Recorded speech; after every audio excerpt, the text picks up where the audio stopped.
of CBC Sports.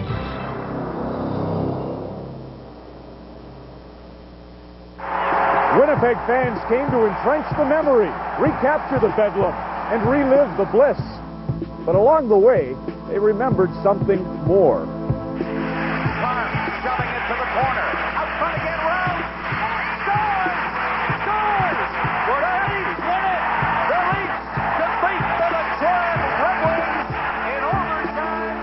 True Jet fans can't forget the cruel history their counterparts have witnessed. Ray Whitney pops in after the puck. Osgood's up to play it. Off the boards and open net, they score! Jamie Baker and the Sharks have the lead 3-2. What an upset! The San Jose Sharks have knocked out the Red Wings. Unbelievable! The collapse of 93, the depths of 94. A wretched past or a tantalizing possibility.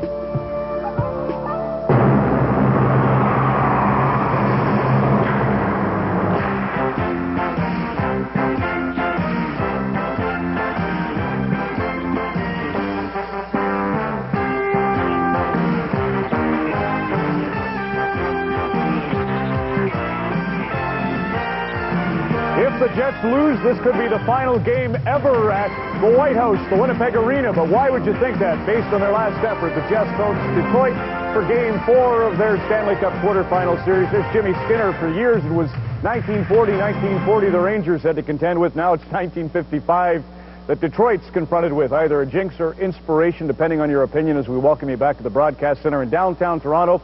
Good evening, I'm Ron McLean. Welcome to Molson Hockey Night in Canada and the Stanley Cup playoffs. It's a big night around the NHL. Philadelphia off to a good start in Tampa. Montreal, the New York Rangers are tied 1-1 at the Molson Center in Montreal. The Leafs and the Blues are underway. And now we welcome viewers in Manitoba. The Jets.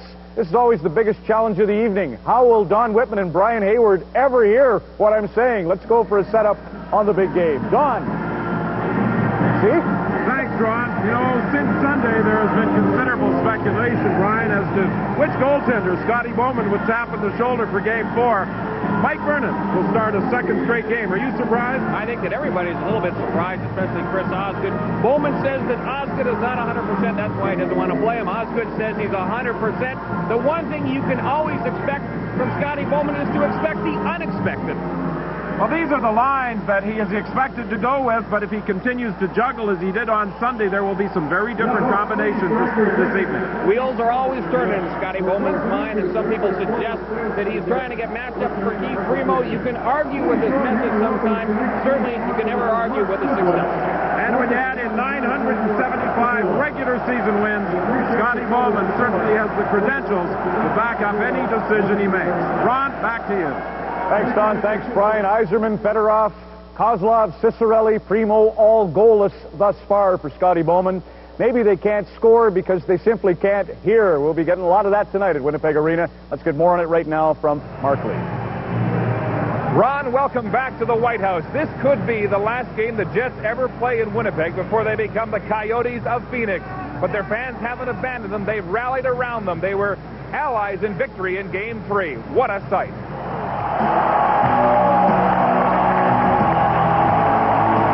Oh, it's like a seventh man on the ice.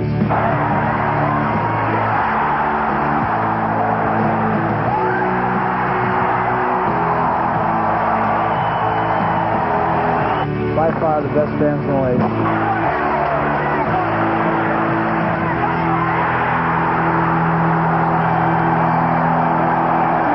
Very supportive.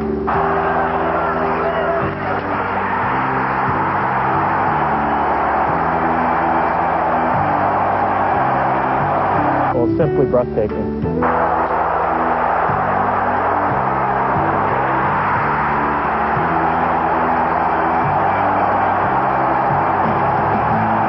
Dynamite.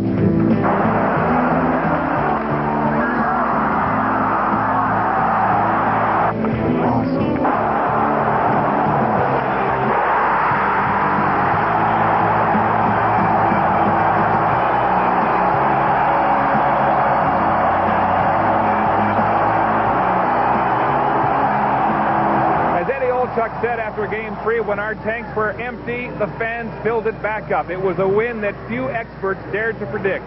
Ron, heading into Game 4, the big question, is there more where that came from in Winnipeg? Right, Mark, that tear in the lady's eye is the best image thus far of the 96 playoffs, and hard to imagine that'll change. One bittersweet note from out of Game 3. Dallas Drake, the former Red Wing's been sensational. He's taken a lot of hits, and here's one unintended from Paul Coffey. You see Drake at the top of your screen. And pay attention to Coffey cutting across the middle. He gets tangled up, goes down, and plucks the knee of Dallas. Big thing is here, Dallas got up. If he lies on the ice, they blow the whistle, but he got up, and that allowed them to score a goal at the other end. Dave Manson made it 4-1. Game 4 next, Detroit with Vernon. Happy Boolin for the Jets on Molson Hockey Night in Canada on CBC.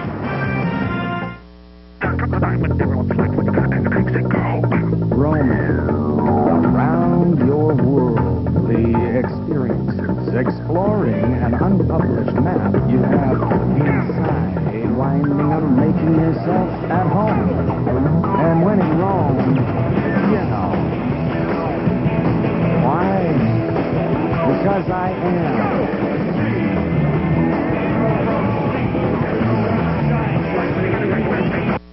The team we selected to work on the new tours had an incredible amount of passion. Craftsmanship was a very important part of the design. It's all elliptical, inside and out. It's actually sculpted around the components of the engine. So the hood actually flowed into the lamps. Everything has a nice moving form, a sculptural form. Our main objective and goal is to create a breakthrough design, put everybody else a step behind us. Redesigned, re-engineered, reinvented, the 1996 Ford Taurus.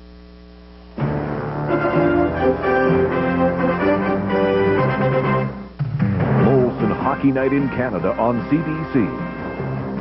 Brought to you by Molson Canadian. By Ford Motor Company of Canada Limited. And by Pepsi. Nothing else is a Pepsi.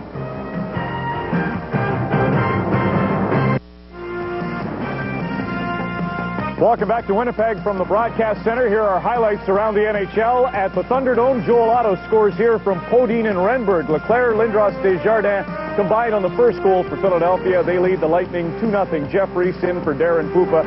Leclerc, of course, is back and looking good. David Wilkie scores here for the Canadians for Modeline and Recchi. The first goal of the game was Luc Robitaille from Messier and Kovalev.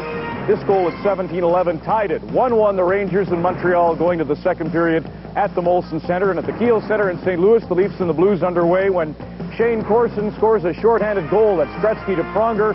His slap shot redirected in front by Shane Corson, who beats Felix Potvin. The Blues lead the Leafs 2-1. We're set for the Wings and the Jets. Let's go to Winnipeg Arena again and Mark Lee. Mark? Well, Ron, if Game 3 was any indication, we're standing by for another rock'em sock'em hockey game here in Game 4, Jets and Wings. The Red Wings committed more turnovers in Game 3 than they did in the previous two games because the Jets were so aggressive. Take a look at this. It was simply a war along the boards. The Jets kept coming in wave after wave, and they ruled the ice. When you can't match team speed, this is what you do.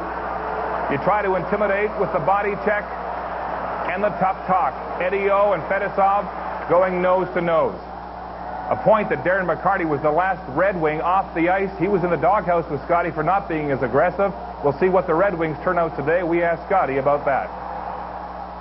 Well, certainly defensively, we've done a good job. You know, we've trailed maybe in the first and third game, but when you're into two periods and the other team's only got a goal, and we do play good team defense, generally speaking. That's been a strong part of our team. So we certainly don't want to change that part of it. Maybe the fact that we are getting some chances. We're not getting wide open, but we're getting enough that we got to put a little more on the shot. And the fact is that their goalie is an unorthodox type of goalie, something like the goalie in Buffalo, Dominik Hasek. You have to earn your goals, and they do cover the bottom of the net very well. They're very flexible and they're big. The Red Wings are also planning to screen Happy Boolin. He stops so many shots when he can see them, they're going to try to blind them in this game. We're all set for Game 4. The fans are pumped at Winnipeg Arena. They call it the White House, and for good reason. Let's go to the broadcast booth now and join Don Whitman and Brian Hayward. Thank you, Mark. Hi, everybody. Brian, my ears are still ringing from Sunday afternoon, and they're not going to get any better tonight. A bit of a surprise, only the 4th time this year, Mike Vernon is starting back-to-back games. He did it 3 times during the regular season. Not much doubt about the goaltender for the Winnipeg Jets. No controversy at all there. The man who makes them happy, or as they say in Winnipeg, the Boulin Wall. A lead pass for Olchek. His shot right on, and the rebound is gathered in by the Red Wings, and they dump it down the ice. The Winnipeg Jets looking for another quick start, just as they had on Sunday afternoon. Going after the shoot-in. Ahead of Tkachuk is Vernon. It's played up along the boards into the neutral zone. Olchek wheels and tries to fire it back in. It's picked off by Lidstrom. He was looking to hit Airy with the long lead pass. Airy is bumped in the corner by Finley. The Winnipeg Jets start back. Jamnoff plays it off his skates for Newman. Newman in across the line, back to Jamnoff, and it went off his skate back to center ice. Another aggressive start to this hockey game for the Winnipeg Jets. Couple of pretty good hits early, and again, the defense very involved in the offense for Winnipeg. With Dallas Drake out of the lineup, Chris Kring has taken his spot. Here's Primo with a shot from a sharp angle, and as he so often does, Nikolai Happy-Bullen will cover up. And there's a bit of a stick-swinging incident at the side of the Winnipeg net. Happy-Bullen didn't respond kindly to the way players were driving to the net when he was covering the loose puck. Well, Kirk Maltby gave him a little bit of a shot. Remember, Maltby was one of the Red Wing players inserted today's game, did not play in Game 3. He's one of the guys expected to bring that physical element and give Happy-Bullen a little bit of a shot. Keith Primo makes his way over to the penalty box along with Alexei Zamnov. And look at a little shot in the back of the neck. Maltby on Happy-Bullen. And then you expect there are going to be repercussions. Terry Gregson is the referee for tonight's hockey game, and I'm sure he is fully aware of how noisy this crowd was on Sunday and some of the problems he may encounter with crowd noise again this evening. Primo and Zamnov both go to the penalty box as the penalties are evened up with that altercation at the side of the net. There's one of the good bumps early on. Jeff Finley gets the best of Bob Airy in the corner. You know, Airy to me kind of typifies any doubts people have about the Red Wings is that they are small up front. 8 players, 5'11" or under. 8 players, 195 pounds or under on the forward line for Detroit. You see that Winnipeg, if they hope to win this hockey game, recognize that they have to come out hitting. They've done a good job of that so far. Roughing against Jamnoff and Primo at the 1:02 mark. Larionov forced to circle back by Korolev. Now he hits Konstantinov on the move. Konstantinov just misses as he fired for the far post. Fedorov moves into the slot, having some problems controlling it. They score as Konstantinov moved in with Fedorov, and I think it was Konstantinov who grabbed the puck and whistled it high on Happy-Bullen. Now in the 4-on-4 situation for the Red Wings, there really are no forwards in defense out there. They switch positions almost like they're interchangeable. Konstantinov sneaks right up into the attack. There's a little bit of confusion amongst the Winnipeg defenders here. Who's going to take who? Fedorov all tied up, and look at Jeff Finley. He just backs off for a split second. That's what allows Konstantinov to move in and snap that behind Happy-Bullen. Well, that's something the Winnipeg Jets did not want to do, and that's only the second time in this series that the Red Wings have been able to score a first-period goal. Here's Fedosov now coming in against Tverdovsky. Back to Larionov. He tried to drop it for Konstantinov, and Tkachuk intercepts. Tkachuk coming in against Fedorov, and Fedorov did a good job of taking him out of the play, and then Tkachuk crashes into the Red Wing net. Actually a smart play by Keith Tkachuk. The angle taken away from him. Good job knocking the net off its moorings to get the whistle. You can't get caught up top in the 4-on-4 situation. Certainly the Winnipeg Jets did not want to give the early lead to the Red Wings and take the crowd out of this game a little bit. But look at that, a perfect shot by Konstantinov off the posted in. Happy-Bullen just takes a peek over his shoulder, and you can tell the sound of the crowd that that one was on the board for the Red Wings. Good hits early on, and again, nice set of wheels showing by Fedorov. But look at Tkachuk. he makes darn sure that that net gets knocked off. That way, he doesn't have to worry about getting back into the back-checking role. The first goal of the playoffs for Konstantinov, with Fedorov and Larionov drawing the assist. That came at 1:22.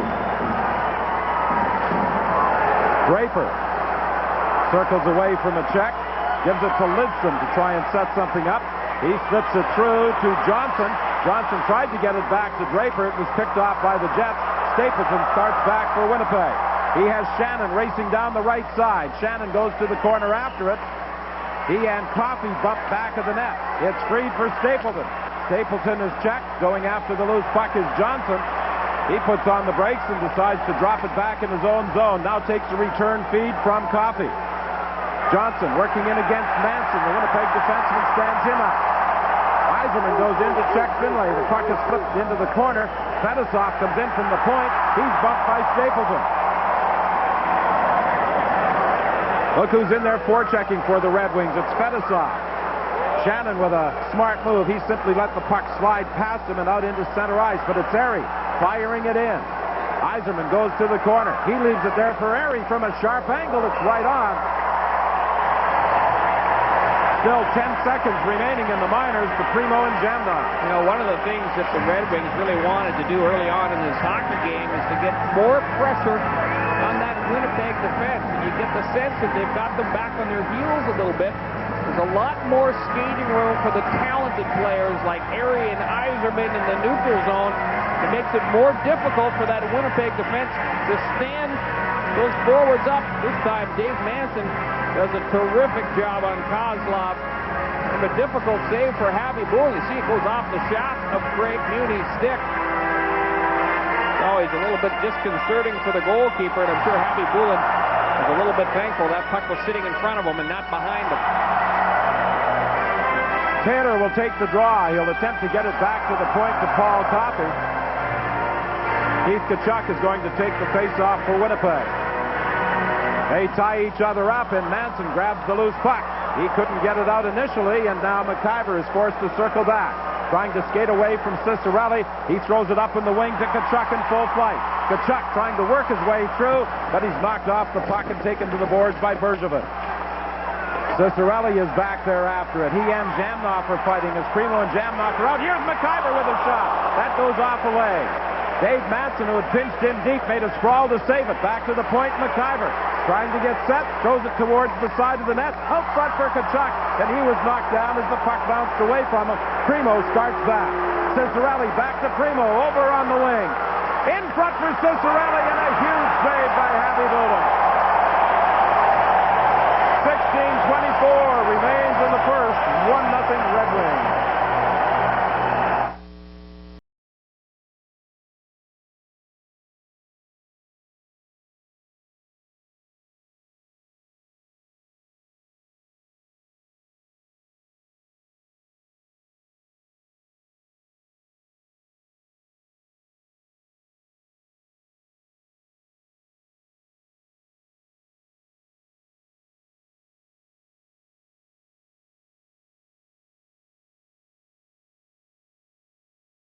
To make this beauty look its best, I use Armor All Protectant on the vinyl and rubber. And for the paint, now there's Armor Plate Paint Protectant.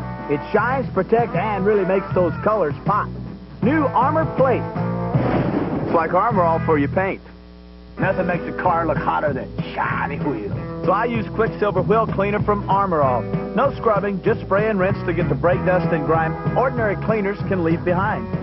So every time you wash your car, use Quicksilver from Armor All.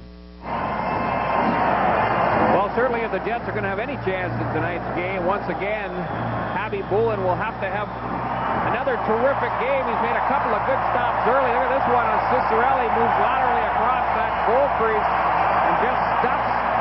He can't get the puck up and over Happy Bullen. That's one thing that Bowman has told his players. Go up high when you're in tight on the Winnipeg netminder. Here's Larionov moving in. There's the pass to Fedorov, and Fedorov fired it wide. Boy, I thought Larionov was going to shoot that one from the hash mark directly in front of the Winnipeg net. He passed off instead to Fedorov. And most North American coaches would be shaking their head to have a player pass up a shot directly in the low slot area, uncontested, but Larionov looks for the slam dunk goal. Doesn't get it. Here's Zamnoff trying to work his way through, taken out by Konstantinov. Tverdovsky at the point is able to keep it onside. Now it's knocked away, and the lead pass going in is Kozlov, and Kozlov couldn't control it as Tverdovsky may have got back just enough to throw him off. Fedorov has it. He falls. Larionov in the corner for Fedorov. Back to the line. The Red Wings applying pressure. Fedosov trying to work around King. Still controlling it out into the slot area. Nobody in position. Now Zamnoff goes to the boards, and he'll get it out across the line. Tremendous pressure by the Red Wings. The Jets look like they're running around a little bit in the defensive zone, perhaps looking too much for the big hit. 15:02 remaining in the first. The Red Wings in front by a score of 1-0. Maltby attempted to drag it around the defenseman Muni. He took it away from him neatly, fires at the length of the ice, and Winnipeg will be called for icing. You take a look at the keys and the adjustments to the hockey game. Put them up for you right here. Winnipeg, they need more shots against Mike Vernon. They have to continue to take the body. As we've seen early, the defense is quite willing to jump up and get involved in the attack. We said they needed to use that crowd energy early. That has been negated somewhat by the Detroit Red Wings, who have got the lead. I thought Winnipeg got an awful lot of good bumps on the Detroit defense. Look for them to hold up the wingers. Of course, we've seen the pressure they've already put down, and they are attacking with speed. Bowman also wants them to get a little bit more traffic in front of Habby Bullen. They know they can beat this goalkeeper on the rebounds. The Wings have outshot the Jets by a 4-1 margin, and they have the only goal by Konstantinov.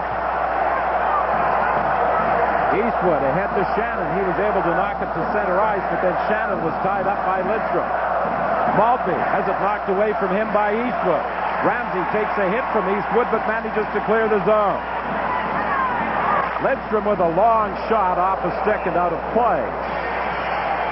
The other thing Detroit looks like they're doing in this hockey game is sending a stretch man. As soon as they get possession, he immediately breaks down to that Winnipeg blue line. The end result being that the defense back off a little bit. I gotta believe that Scotty Bowman has told his players to try and open up this Winnipeg team. There you see Draper is already up to the Winnipeg blue line. That forces the Jets defense to back off. The end result being more space in the neutral zone and more speed for the Red Wings attack. And the Red Wings are so good at that transition game, the moment they pick up the puck in their own zone, they are able to go to the attack. Bergevin threw it rink wide. Coffey is forced to circle back. A loose puck at center ice, gobbled up by Yzerman. He's coming in against McIver. Yzerman fires it wide. It comes back to the point. Bergevin is unable to keep it onside. Coffey will try and set something up again. Over to Bergevin. He gained the center line before dumping it in. Habby Bullen will play it around to the other side. Arias pinched in from the left wing boards. Managed to knock it back to the net. Now McIver comes up with it. The Red Wings very aggressive with their forechecking. And McIver is forced to dump it down the ice. And here comes Coffey for the Wings. He moves it ahead to Draper. Draper working his way in. A shot up high and Habby Bullen. Draper has it again. Out front, nobody in position. Konstantinov fires it wide. All sorts of early pressure by the Red Wings. Now Tverdovsky starts out of his own zone. Moves it ahead to Janney.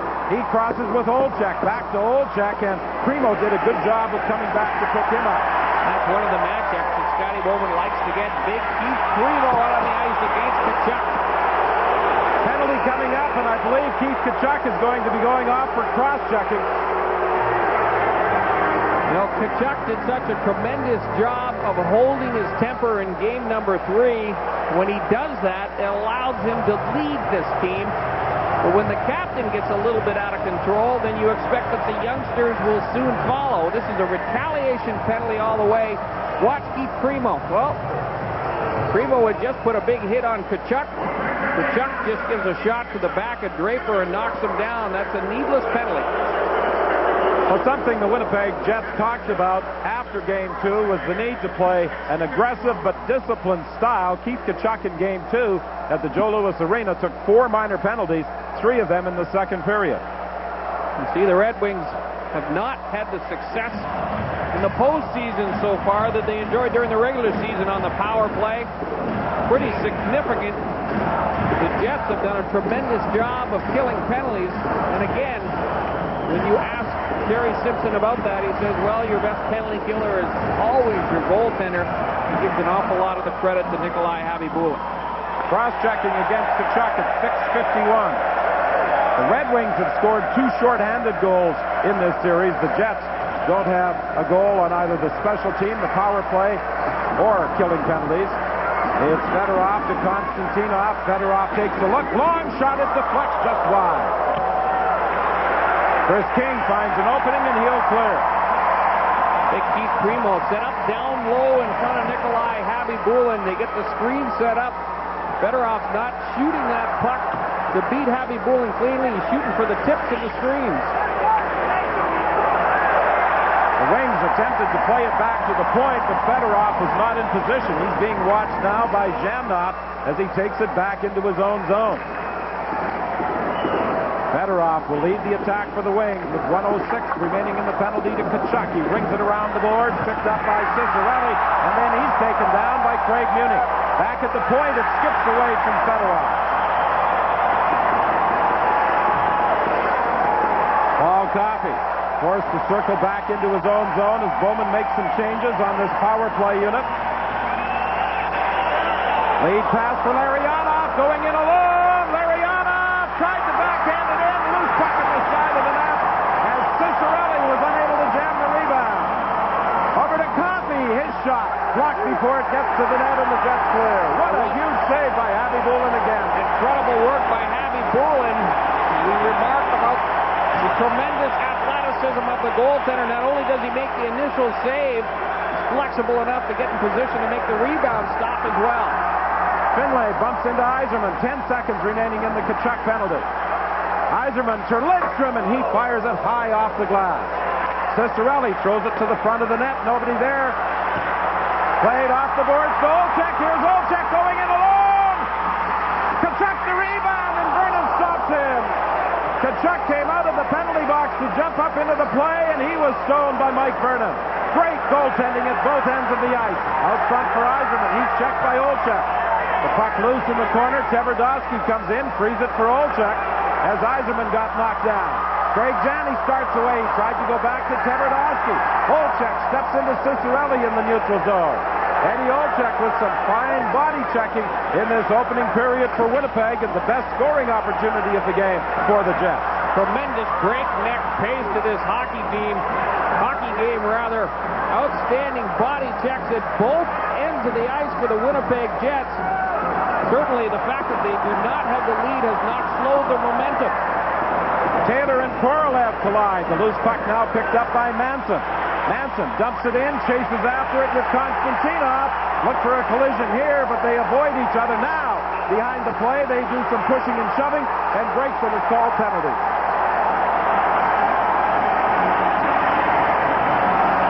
That comes with 10:04 left in the first.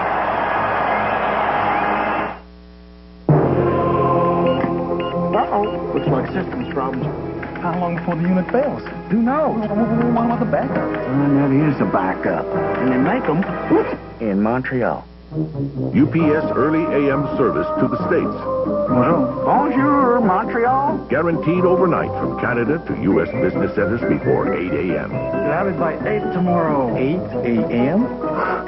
Somebody up there likes us. UPS, moving at the speed of business. This is one of the most amazing things in the world. You can cut it, shape it, fasten it together, make just about anything you want out of it, and be really proud of what you've done. At Home Building Centers, we buy big, with more stores providing building supplies to people all across Canada. No matter how big a job you're facing, we can help you handle it. Home Building Centers, we've got your lumber. Habibulin just continues his brilliance in this series. If not for his work, the Red Wings would be up by a lot more. Look at the initial save on Larionov, but again, the rebound opportunity. Cicerelli gets thwarted by Habibulin at the other end. Perhaps the best chance for Winnipeg Cutting in on the net is Eddie Olczyk. Walks Vernon. He gets the stick out for the poke check. Goes right onto the stick of Tkachuk. He tries to go up and under the bar. Just can't get it over top of Vernon. Watch the way Konstantinov bails on the hit by Manson. That's what the Winnipeg players have been saying about bad Vlad, and he won't pay the price in his own corners, but he's quite willing to go in there and take the cheap shots himself. That can be sometimes frustrating. Smart play by Konstantinov, the much smaller man, pulls up and lets Dave Manson go first. Manson and Konstantinov go off for roughing. They're playing 4 against 4. That's when the Red Wings scored the only goal of the hockey game. Konstantinov, the man who scored it in the penalty box. Loose puck stolen. Saved by Avi Bulin off Fedorov. Seemed to be a little confusion, miscommunication between Avi Bulin and Korolev. Now Fedorov has it. Over to Larionov. His shot was off the end of his stick. Poked up along the boards for Zhamnov. Zhamnov throws it around the other side to Finley. Knocked ahead for Korolev. Korolev against Lidstrom. Zhamnov catching up in the play. The puck didn't come cleanly to him, but from a sharp angle, he lets the shot go high off the glass. You know, Simpson wants Korolev and Zhamnov out on the ice in the 4-on-4 situation to play against the Russians, but Korolev is not doing the job right now. Larionov takes it back to the net against Tverdovsky. To the point for Coffey. Coffey's long shot is gloved by Avi Bulin, and this time he decides to hold it for a faceoff. Well, I think that Nikolai thought, I'm not going to give any of those away in front of my own net. He made the right play, but Igor Korolev just lost control of the puck. The goalkeepers have to rely on their defensemen to make the right play. Here's that last one, what I'm talking about. Look what Korolev, he gets hooked from behind, turns it over to Fedorov, 10 feet out in front of his own goal crease. You cannot afford to give the puck away against the Red Wings. And already in tonight's game, the Jets have turned it over 6 times. You look at it from another angle. Avi Bulin going to hold it for the whistle. Then he dishes it to Korolev. But a soft play by Korolev, who hears footsteps, almost results in the Red Wings expanding their lead. Well, that's something that Simpson was concerned about, the number of giveaways committed by his team in games 1 and 2. And this one almost cost Winnipeg. You don't want someone like Sergei Fedorov pouncing on a loose puck in front of your goaltender. Couldn't really pick a worse guy to give the puck to, that's for sure. But again, Avi Bulin bails him out. Winnipeg has out-hit the Red Wings 11-5. The Wings have outshot the Jets 9-3. And they have the only goal by Vladimir Konstantinov. He and Manson still have 57 seconds to serve in their penalties. Tverdovsky moves it ahead to Jani. Jani has Tkachuk moving up with him. The two come in across the line, but it's offside. Jani attempted to make the extra move at the blue line, and Tkachuk was ahead of the play with 8:52 remaining in the first. These days, you're working harder than ever. You need a truck that does too. Introducing the all-new 1997 Ford F-150 with a tough new suspension.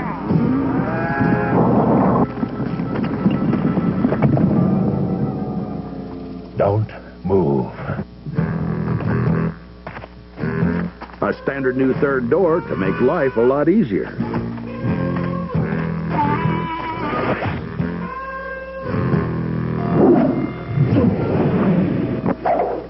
A stronger new frame. I'm driving. And a new Triton V8 with even more torque and horsepower.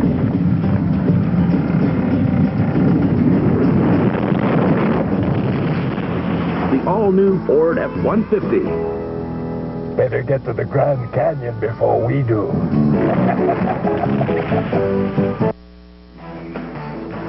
Here are a couple of goals at the Molson Center in Montreal by the New York Rangers. Shane Churla scores from Kovalev and Lowe to make it 2-1 New York. And then on the power play, Adam Graves scores his 4th of these Stanley Cup playoffs from Bruce Driver and Pat Verbeek. 3-1 now. The Rangers lead the Habs in the second period there, Don and Brian. Yes, and it was Adam Graves with a pair of goals on Sunday that gave the Rangers the 2-1 victory. Here at the Winnipeg Arena, the Wings lead by a score of 1-0. Here's something to ponder. Only once all year have the Red Wings lost back-to-back games. In the regular season, they were beaten on October 30th here at the arena, 3-2 by the Jets. On November 1st in Buffalo, they lost 2-1 to the Sabres. So the Jets would be doing something to put together back-to-back wins in this series. But right now, the Red Wings have a 1-0 lead. Tverdovsky wins the race to the puck. He was looking for Tkachuk, who was breaking through the neutral zone and failed to connect and trying to bank it off the boards. Happy Bulin continues his strong play once again. The one thing about Happy Bulin is he's been an awful lot busier than have been the Red Wings goalkeeper. You see almost twice the number of shots faced by Happy Bulin. Had an interesting conversation with him the other day, and I put it to him.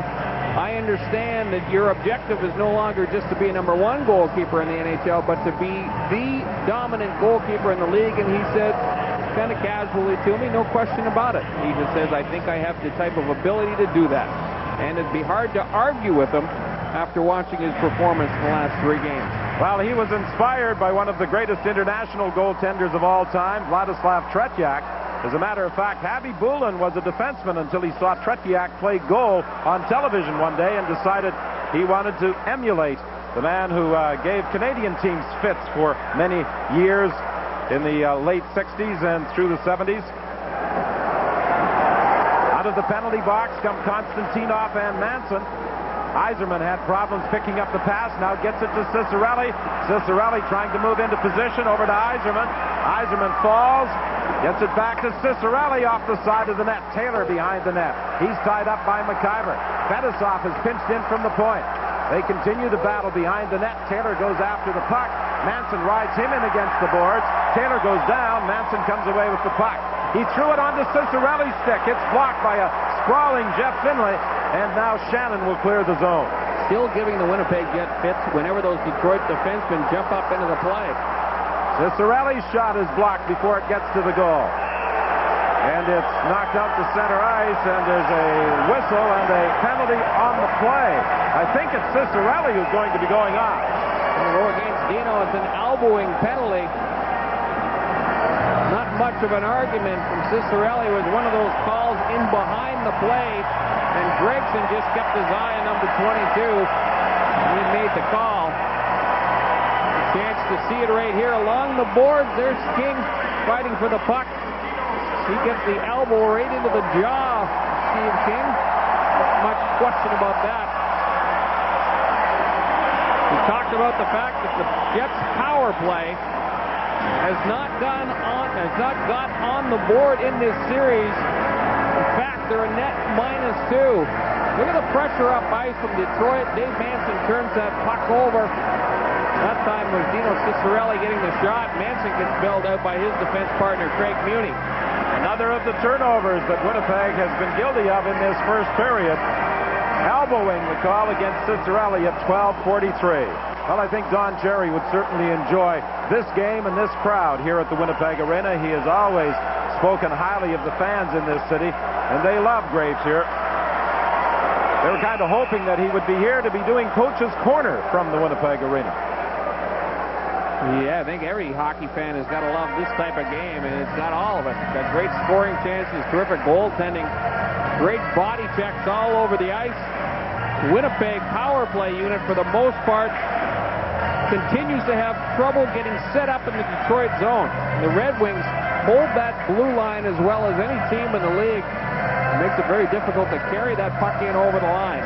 The Jets and the Calgary Flames, two teams that have not scored on the power play so far in the postseason. Larionov is in watching McIver. He drops it off to Newman and back to Tkachuk. They return the pass, but it's broken up at center ice, and the Red Wings' Konstantinov will take some time off the clock as he circles back into his own zone before feeding Fedorov. The Wings are so proficient at this, circling in the neutral zone, players on the move, and those Russian players seem to know where the other is going to be. Here's McIver moving in. He gives it to Zhamnov. His shot goes wide. Tkachuk back to the point for Newmanen. Newmanen shoots. It deflects wide of the goal. Back to the net. Tkachuk tried to work out. He was checked there by Ramsey. The puck bounces past McIver. Here's Airy racing after it. Newmanen trying to cut him off, and the shot goes off Newmanen's leg. That's a terrific read by both Newmanen and McIver. Good communication between the two defense partners. Bob Airy looked like he was going to break away, but they cut him off at the pass. Well, the Jets didn't have anybody driving in on the shoot-in, and this is a pretty easy clear for the Red Wings. Well, you know, you look at the first power play unit for Winnipeg, and up front they have Alexei Zhamnov and Craig Janney. It kind of falls on the shoulders of Keith Tkachuk to retrieve that puck once it is dumped in. If Tkachuk gets cut off, and the chances are Winnipeg's not going to get it back in a hurry. Lead pass for Korolev. Korolev at the line for Olczyk, but he made that extra move again, and it's offside Winnipeg. 11 seconds left in the Ciccarelli penalty. Now let's go to the broadcast center in Toronto, and here's Ron. Thank you, Don. Two highlights to show you. First, at the Molson Center, Adam Graves is on a tear in these playoffs. He's got 5 now. Here's 1 of 2 he scores. Power play goal from Driver and Verbeek. That made it 3-1. Adam then made it 4-1 with 4 minutes to go in the second period at Montreal. And Peter Klima will score here as he unloads the howitzer that beats Ron Hextall from Brian Bradley. 2-1 now is the Philadelphia lead in the second period at Tampa Bay. And here it's still 1-0. Ed Olczyk has had the best scoring opportunity for Winnipeg on a breakaway, but he was stopped by Vernon, and then Tkachuk could not cash in the rebound. Norm McIver being challenged all over the ice, makes a nice rush, beats a couple of players one-on-one, puts it in the hands of Zhamnov. He just can't get that shot on the net. Just 11 seconds remaining in the Ciccarelli penalty. Dina was more interested prior to the game in talking about the Sarnia Junior team he owns rather than about this series. You gotta love a free plug, don't you? Eastwood back to the net for Shannon. Shannon tries to get it back to Eastwood. They're out there with Doan, and this line has been very good for Winnipeg. It's cycling the puck down low. Ciccarelli winds up. Ooh, that shot was a rising blast from just inside the blue line, and Happy Boulin got just a piece of it. You know, Ciccarelli has that short, compact wind-up on the slap shot. Sometimes he'll catch a goaltender unawares. Look how quickly he gets it away. Puts it in a pretty darn good spot, too. That puck appeared to be ticketed for that top corner. Happy Boulin just gets a small piece of it. Red Wings do have an awful lot of depth. When you look at their lineup, didn't seem to really miss, Ciccarelli in the first couple of games. Bob Airy comes back in. Kirk Maltby returns to the action. Doug Brown is an awfully good NHL player who's up in the press box tonight. Well, the crowd at the arena this evening isn't quite as noisy as it was on Sunday, but they might get into it now as Tverdovsky gives it to Shannon. The rebound, they jam away at it. Vernon is down, and he's able to cover up. 4:54 is the time remaining in the first period. The Wings continue to hang on to a 1-0 lead.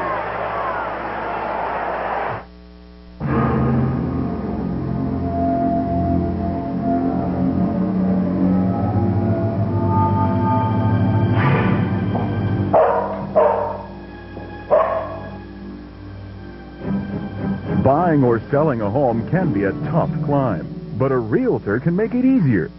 When you're dealing with one of life's most important decisions, deal with a pro, a professional realtor. It's well worth it. Looking for a great deal on chicken? Come to Wendy's. We just introduced crispy chicken nuggets. For $1.99, get 5 great-tasting tender pieces cooked to a golden brown. Wendy's new crispy chicken nuggets, just $1.99 every day. It's quite possibly the best deal in chicken. In a world where rust never sleeps, brass locks and handle sets tarnish and discolor. Until now, introducing Wiser Brilliance, guaranteed for a lifetime. Well, Mike Vernon's only made 5 saves in this hockey game, but a couple have been pretty high-quality scoring chances. Shannon gets that puck right in the slot area, puts it on goal, and Vernon can't find the rebound. There's a huge scrum in front of the goal crease. The Jets getting players driving to that net. Unfortunately, the puck doesn't come loose. And if you want to go to the net, you're going to have to pay the price. That's Shannon's first shot on goal in this playoff series. The Jets have 4 regulars, 4 who have played the first 3 games who do not have a shot on goal. 3 of them are forwards coming into this game. Shannon, Doan, and Stapleton, the other being Craig Munich. 4:34 remaining in the first. The Red Wings have outshot the Jets 10-5, and of those 10 shots, 6 have been scoring chances, and there's another by Kozlov. Pretty routine save for Nikolai Habibulin by his standards, at least. Again, let's go to the broadcast center in Toronto and Ron McLean. Thank you, Don. We'll take you to the Kiel Center in St. Louis. The Blues have extended their lead to 2-zip. That's Gretzky to Hull. Potvin the save, but Shane Corson on the rebound makes it 2-0. St. Louis leading Toronto. Quite a playoff for a good friend of mine, Shane Corson. He's really coming through for the Blues. Fedosov's long shot is blocked. He gets it again for Fedorov. Fedorov trying to move in, and he was looking to pick the far corner, but Habibulin stood his ground. Tremendous patience shown by both Fedorov and Habibulin, who just outweights him. You can't give Fedorov that much time down low, and we talked about it in Game 3. Fedorov, for the most part, has been held off the score sheet. He's got a couple of assists. You know he's going to break through. You give him that kind of opportunity. Kozlov goes rink wide for Fedorov. To the point for Ramsey. Larionov back to Fedorov, and he one-times it wide. Jamnov banks it off the boards and out to relieve the pressure. And this Larionov-Kozlov line, Fedorov line has been all over the ice and really appears to have it cranked up tonight. Fine, you got to throw Vladimir Konstantinov into the mix as well. Really, it gives them 4 red shirts that are attacking the Jets, and the Jets switch in the man-on-man in the defensive zone, but if you miss your assignment in the man-on-man, all of a sudden, this is what happens. Somebody loses Sergei Fedorov, switches to his own defense. Fedorov wide open. You see how long it took for Jamnov to get him. Keith Tkachuk already taken 1 penalty in this hockey game, and he'd better watch himself, because on 2 or 3 other occasions, I think that Gregson has looked the other way.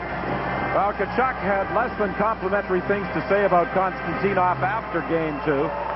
Said he hides behind his teammates, doesn't have the courage to take the same way he gives. And Konstantinov also had some things to say about Keith Tkachuk. Here comes Primo. Primo goes to the net. Habibulin makes the save. There's a big rebound lying there, but they can't shoot it towards the net. Ciccarelli knocked down by Manson. Along the board, Shannon is checked. Ciccarelli gets it again. Primo in front, steered it wide. All sorts of pressure by the Red Wings. They've just missed with a couple of golden opportunities. Ramsey takes Doan out of the play. Primo goes back after it. Shannon runs into him. They both go down. Cut off by Tverdovsky. Doan couldn't find the handle, and it's knocked ahead to Ciccarelli. Ciccarelli fires it in, and then he goes to the bench on the change. He was having an exchange of words with Doan as well, and referee Gregson grabbed Ciccarelli and ushered him towards the bench. Here's McCarty with a shot. The rebound, Tverdovsky up along the boards, but not out. Tkachuk working there against Bergevin, trying to move it, but the Red Wing defenseman falls on it, holds it for a whistle with 2:20 left in the period.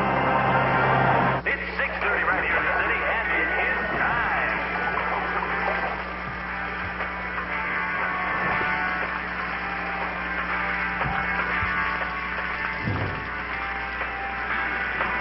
Time and money. Where does it go? Why not ask an investment professional why 9 million investors around the world put their trust in Fidelity Mutual Funds? Fidelity, to your investment professional, it's time. Well, for the most part, tonight's hockey game, Don, I think it's fair to say that the Red Wings have controlled play so far. The Jets still looking for a way to turn things around. Trying to generate more offense was one of the concerns of Coach Terry Simpson.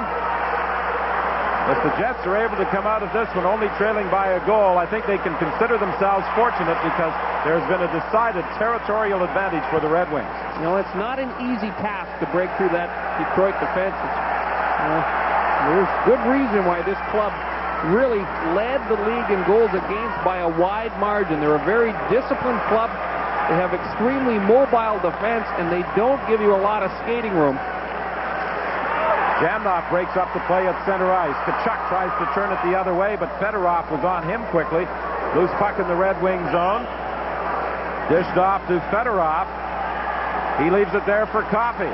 Fedorov is sent flying as he came in across the line by Chris King. Larionov gets it back to Fedorov. A couple of nifty moves, tried to center it, and it's held by Abby Bullen as it bounced off the side of the net.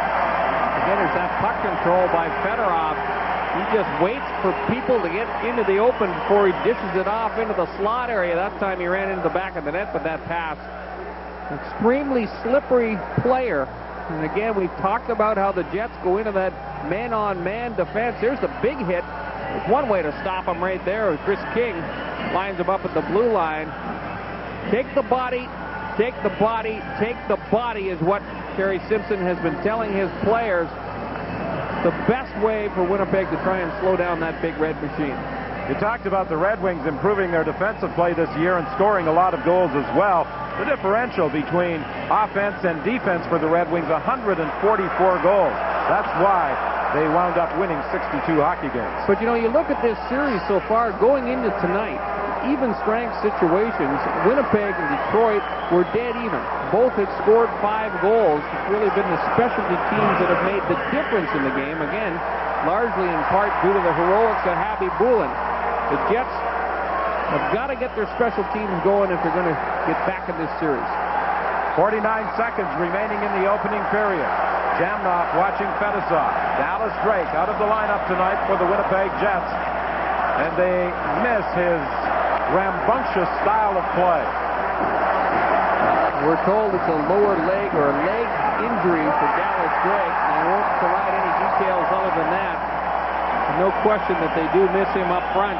Chris King, a very physical player, but he lacks some of the speed of Dallas Drake. And King just stepped into Konstantinov in front of the penalty box, and that drew a reaction from the crowd. The Winnipeg captain is a very physical presence every time he is on the ice. Well, he just got Fedorov on the previous shift. This time, he lines up Konstantinov and gets a pretty good chunk of him. A terrific leader for Winnipeg.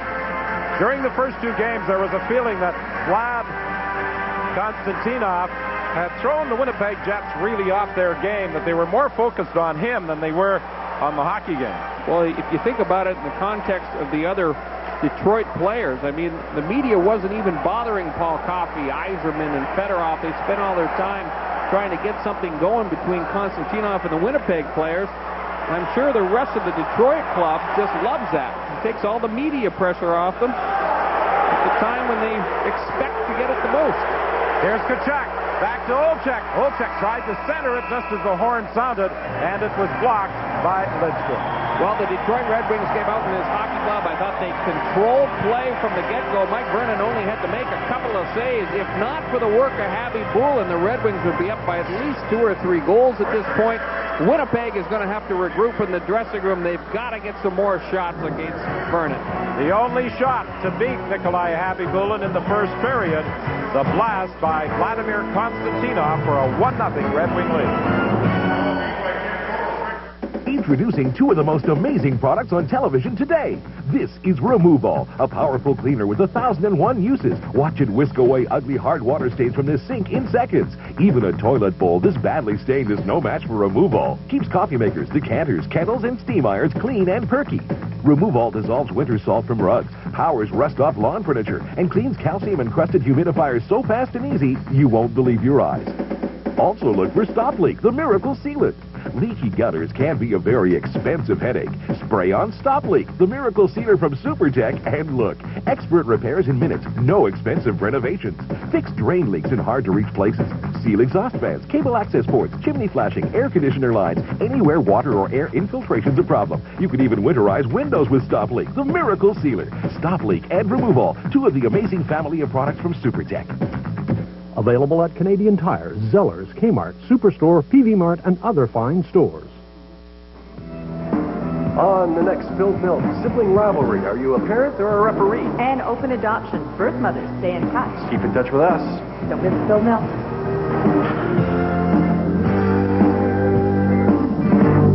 This April, the Canadian Cancer Society will be knocking on doors all across Canada to raise money to help fight cancer. We know that if we're going to open the door to a cure, We've got to open doors in your neighborhood. So when we come to your door looking for a donation, please give. Who knows? A cure for cancer may be right on your doorstep.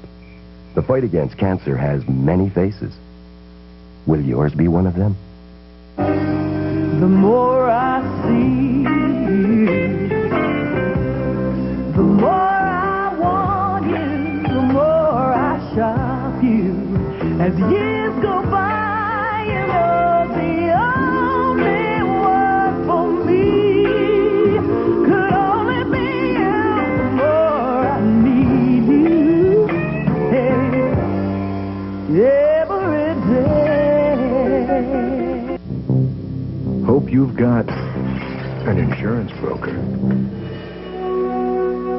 Because an independent insurance broker works for you as a highly trained insurance expert who anticipates your needs to cover you best. Stanley Cup engravings. Brought to you by Ford Motor Company of Canada Limited. Proud sponsors of the Hockey Hall of Fame and makers of the 1997 F-150. Built for today's driving needs. Tonight, a rookie coach brings the cup back to Montreal. The job was to build a top truck. So we put the new F-150 through hard labor and came up with features that work. The only super cab with a standard third door. The only 60/40 split rear bench.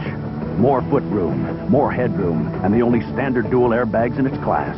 We figure if it can handle the punishment from 9 to 5, it should work just fine on weekends. The all-new 1997 Ford F-150. Strength after strength after strength. Jean Perron made it look easy in his first year in the NHL. In 1986, Perron led his Montreal troops into the postseason as heavy underdogs. The Canadiens made it all the way to the finals with the help of some timely overtime goals. And the spectacular goaltending of another rookie, Patrick Roy. Montreal defeated Calgary to win their first Stanley Cup in 7 years, and Perron became the first coach to win the Stanley Cup in his first season since Al McNeil struck this pose in '71. Stanley Cup engravings. Brought to you by Ford Motor Company of Canada Limited. Proud sponsors of the Hockey Hall of Fame and makers of the 1997 F-150. Built for today's driving needs.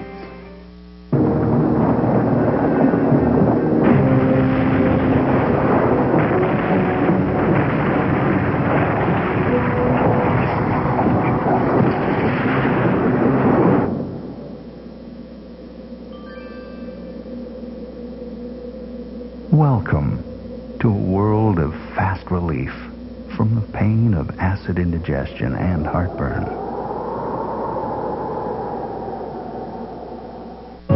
It's happening right now, all across the country and just across town. Welcome to Pasta Perfecto at Applebee's. All kinds of delicious new pasta specialties like grilled salmon with Alfredo pasta, garlic chicken pasta, or lasagna primavera.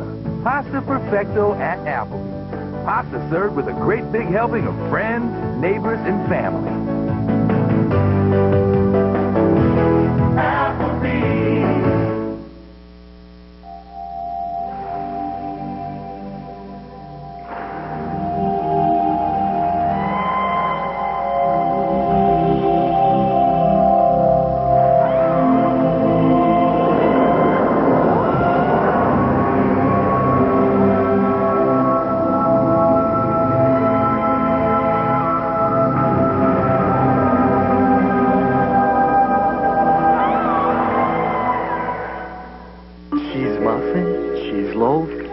Cream cheese, grilled cheese, cheese melt, cheese casserole, cheese dip, macaroni and cheese, cheese cannelloni, cheese star.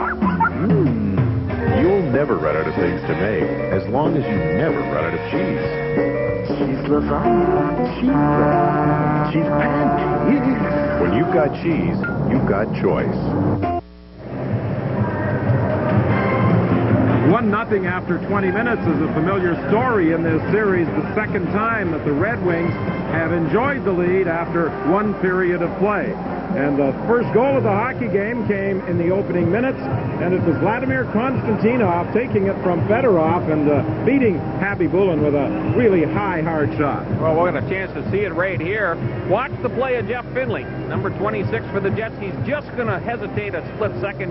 Can't close the gap on Konstantinov, and he just drills it past Nikolai Happy Bullen. You know, you look at the Red Wings, they've got all that offense, and then you throw those defensemen into the mix. Happy Bullen had to be brilliant in that first period. Watch the soft play in front of him by Igor Korolev. It's the turnover to Fedorov, who wheels, fires the backhand. That was just one of the big stops by Happy Bullen. Larionov in all alone on the breakaway. The initial save was nice enough, but watch what Happy Bullen is able to do on the rebound. Dino Cicerelli can't bury it behind him. You get that type of goaltending, it allows your club to stay in a hockey game. They've weathered the storm. Now they've got to come out and play a much better second period. Happy Bullen has been another familiar story. 13 saves in the first period tonight. Now let's join Mark and Craig Muni. Craig, considering the enormous edge in play that Detroit had, are you feeling fortunate it's just 1-0? Yeah, Nick came up really well, big for us the first period, as he has the whole series, so we have to start rallying behind him and get some more attack in their end.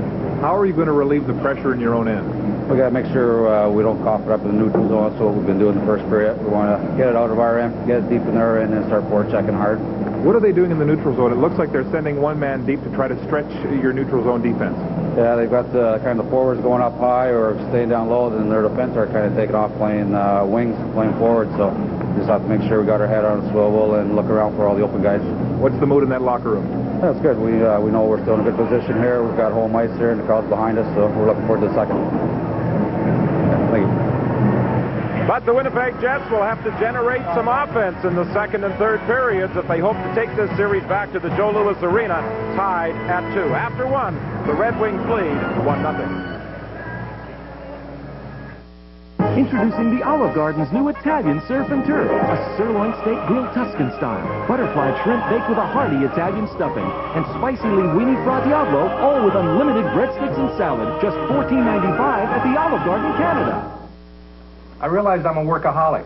I was putting my work before my family. I was missing my kids' childhood. So, I quit my job, and now I'm working at home. And I'll tell you something. I wouldn't miss these years for anything in the world. How you come with those copies, son? Okay, Daddy. Staples has everything you need to work out of your home. Guaranteed low prices on over 6,000 items. Can you collate those for Daddy? Staples, the best buys in office supplies. In a world where rust never sleeps, brass locks and handle sets tarnish and discolor. Until now, introducing Wiser Brilliance, guaranteed for a lifetime. Thicker steel, tougher finish, stronger construction. Compared to Aaron's, other lawnmowers just don't cut it. The Aaron's 3-in-1 mowing system is easy to start, has self-propelled drive, optional swivel wheels, plus the versatility of mulching, bagging, or side discharge. And it's backed by a 5-year limited warranty. Aaron's, the best from start to finish. Welcome back to the White House in Winnipeg, where the Red Wings have a 1-0 lead over the Jets after one period of play, but it could have been much worse, 3-4-0, had it not been, once again, for the heroics of Nikolai Happy Bullen in goal for the Jets. Let's take a look now at out-of-town scores around the playoffs this evening, and let's go to Montreal first, where the Rangers are really back from the dead. Graves with 2 more tonight. They lead Montreal 4-1. What a comeback. Philly, Tampa Bay, and the Flyers are coming back in that series. They lead it 3-1. Lightning with a 2-1 game series lead in that one. And in St. Louis, the Blues on 2 goals by Shane Corson in front of the Leafs. 2-0 in the second period. Well, here in Winnipeg, the Jets have been running around in their own zone all through the first period. We had a chance to talk with Red Wings assistant Barry Smith to find out what they're doing differently to escape the Jets' pressure. Barry, once again, had it not been for Nikolai Happy Bullen, this score may have been 3-4-0 after 1. Yeah, I thought we had some very good chances. 1 or 2 he missed the net actually on an open net. He made some great saves coming across. That's the way he's been playing. Jets are playing the body once again, but it looks like you're showing more speed and getting them running around, concentrating more on the body than maybe the puck. I think we have more intensity tonight. I think that shows a difference. I think we're on the pucks. We're trying to use our speed a little bit more. The body doesn't affect us. I mean, as long as we move the puck and go on, we're okay. So try to keep playing the same way. Tell me about the neutral zone. It looks like you're sending a forward deep to try to stretch their defense. It looks that way. It's not by design, so we'll see what happens. So there it is. Okay, thanks, Ken. Speed has been the essential agreement for the Red Wings. They've got the Jets running around after themselves. They'll be calling on their white-hot fans for more support when we come back for the second period in Winnipeg. Now, don't ask me why, but Sharon wants to meet you. So once she gets here, just say hello, act normal, then we're out of here. I can't believe our little Billy has a girlfriend. Okay, first rule, my name is Bill, and I'm not little. Bill? You're not going to wear that. What? What's with that hair? What? Why is he in a suit? Why did I agree to this? Hi, Sharon. This is my family. Let's go. Hey, wait. We're just going to McDonald's. Maybe they'd like to come with us. McDonald's? Yeah. That's okay with you, Bill.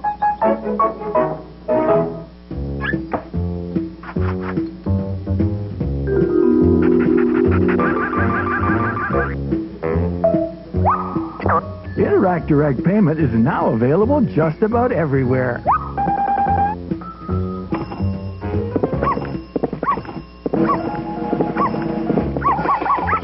Which makes your daily errands that much easier in this dog-eat-dog world. Interact Direct Payment, smarter than cash. There is a hunger that food alone can't satisfy. A hunger for dignity, the warmth of a human touch, and hope. Hope for the runaway, the victim of AIDS, the prisoner of despair. Today, more and more people need that hope. That's why today, the Salvation Army needs your help now more than ever. Please, give generously. Hi! Looking for an ideal tag fix partner for mustard in canola? Then look over here. I'm the ultimate in grass control. Ha! You're fit to hit the broadside of a quack-grass patch. Look who's talking, Mr. Afraid of Wildo. Hey! I can't get everything. You can't get anything. If you're looking for the perfect tank mix for mustard, nothing controls wild oats, annual grasses, or quackgrass and canola like Assure. I'll show ya. Oh, I'm so afraid. And now get a $100 rebate for each Assure mustard tank mix treatment you purchase.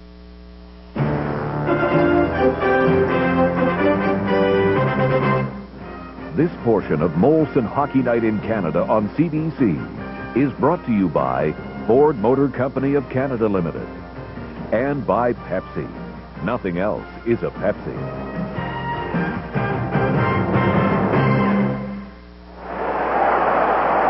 And now we welcome you people who have been watching the Winnipeg game. Winnipeg in Detroit. I'm Bob Cole and Harry Neal at the Kiel Center in St. Louis. We're in the second period and the Blues are leading 2-0. 6:55 left in the second. The 2 goals by Shane Corson. Icing call against the Blues. Well, the Leafs have shown a little flurry here in the last 4 or 5 minutes. They've got the shot total up to 17-17, and John Casey has had to make 2 or 3 big saves in scrambles. And here's a good example of what we're talking about here. Watch Schneider come off the point to grab this puck and apparently just have to lift it over him. But he can't get it up high enough, quick enough, and Casey makes the stop. And here's perhaps a better look at it. Schneider would like to try that one again and get it up another foot higher. Casey got up in a hurry, no question about that. Big stop, Gill shot into him, and he hangs on to it. Fans here in St. Louis starting to like what they see in John Casey tonight. Well, certainly they haven't faltered very much, if at all, since losing Grand Fuhrer. And John Casey in the last 6 or 8 minutes has kept the Leafs within 0 onto their scoreboard. The 0 is up there for Toronto and the 2 goals by Shane Corson. Up there for St. Louis. The first one short-handed, mind you, in the first period, and 45 seconds into the second. Gretzky in on both goals. Murphy moving up, coming for the net. And he lost it trying to come out in front of Casey. McGinnis covering Murphy down. Leafs keep it in. Gardner Murphy's shot, picked up by Casey. Leafs keep it in. Murphy's pass. Back to the line. Shot is knocked off to the side. Thank you, Bob and Harry. It's 2-0 at the Kiel Center. 1-0, of course. Detroit leads Winnipeg going to the second period at the arena. Let's get back to the action there with Don Whitman and Brian Hayward. Thank you, Ron. Hi again, everybody. 1-0 on Vladimir Konstantinov's first period goal at the 1:22 mark with Fedorov and Larionov drawing the assists. White noise has been the theme in Winnipeg for these two playoff games. And this building was rocking on Sunday afternoon, and it is noisy again tonight. But this might be the last game to ever be played at the Winnipeg Arena, unless the Jets can push this series to at least 6 games. I'll tell you one thing Winnipeg has got to get going is they got to get that puck deep into Detroit territory. That's what works so well for them. It's very difficult to get a lot of hits on the Detroit defense if most of the play is at your end of the rink. And Mike Vernon came up with a couple of big ones, but the scoring chances in that first period, the Red Wings with 8, Winnipeg with just 3. It's not going to do it. Harry tries to bank it off the boards. Yzerman will shovel it down into Winnipeg territory. Muni whips it around to the other side for Tkachuk. Ahead to Janney. And he was straightened up at the blue line by Ramsey. Here's Yzerman trying to feed it back to Lidstrom. Yzerman battles along the boards with Tkachuk. McCarty comes in to help out. Now Tkachuk comes away with it to Olchuk. He drives it into the corner. Vernon will come out of the net to play it. Olchuk was tied up as he attempted to go after the loose puck. Now it's fired back in by Teppo Numminen, and Ramsey goes back after it. The Jets are making changes on the move. You know, the other thing that Detroit is really doing a good job of is holding up those Winnipeg forwards. That Olchuk prevented from getting in on the forecheck, and again, prevented from making any kind of contact in the offensive zone. Jeff Finlay came pinching in from his blue line post, and now the Red Wings start back. Fedorov with a shot off the leg to the far corner. He goes after it, tied up by Korolev, but the puck is whipped around to the other side. Loose at the point. Kozlov will keep it onside. He falls as it's shoveled into the slot. Larionov couldn't get a shot away. He tried to feed the point, but it was deflected down the ice by Alexei Zhamnov. Russian 5 out there again for the Red Wings. And as the play is broken up at the Jet blue line, the puck is batted into the crowd. Igor Larionov has had some tremendous scoring chances. I think he's been the best player on the ice for the Red Wings so far in this hockey game. You know, I heard one of the Detroit scribes refer to Larionov. They said he's like 7-Eleven, because he's always open. You see the ice time in the first period. Terry Simpson double shifting, keeps Tkachuk at times. The Red Wings with all that depth, you will rarely see one of their forwards play more than 7 minutes. Paul Coffey actually logged the most ice time for Detroit in that first 20 minutes. And the only goal of the game by the man who has shot the puck in, Vladimir Konstantinov. 1:22 of the first period. Now it's Jeff Finlay leading the way. He tried to flip it through to Tkachuk, broken up. Kozlov turns it the other way. Kozlov drops it off for Larionov. He's checked. The puck knocked down at the blue line, and nowhere for Korolev to go. He circles, tried to get it back to Zhamnov, but it slides harmlessly down the ice. Zhamnov steals. Zhamnov is hauled down. There's going to be a penalty as he came in across the Red Wing blue line. And that's what the Red Wings would probably say is a good penalty, because Zhamnov might have gone in clean on Mike Vernon.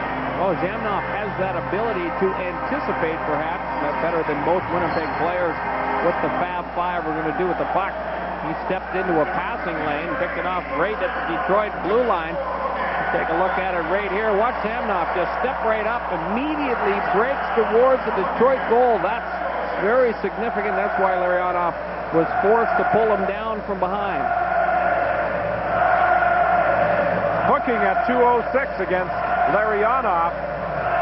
And as the 35-year-old watches from the penalty box, the Winnipeg Jets will try and connect on the power play for the first time. And we talked about Keith Tkachuk. He has got away with a lot in this hockey game. a little bit of a spear. Characterize that as a pretty mild one, however, and certainly nothing that you wouldn't expect during the playoff hockey. Easy for me to say, of course.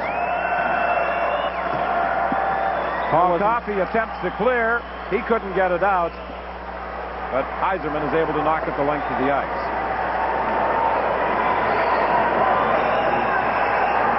Tverdovsky leads the attack for Winnipeg. For Korolev. Korolev trying to move in. Backhand shot. He gets his own rebound. Feeds it back to the point. Dave Manson over to Tverdovsky. He shoots. It's redirected wide by Stapleton. Stapleton flips it around the boards for Olczyk. He had problems handling it. Now he gets a stick on it. Tverdovsky over to Manson. Manson lets it go. Broken up in front by Paul Coffey and dumped the length of the ice.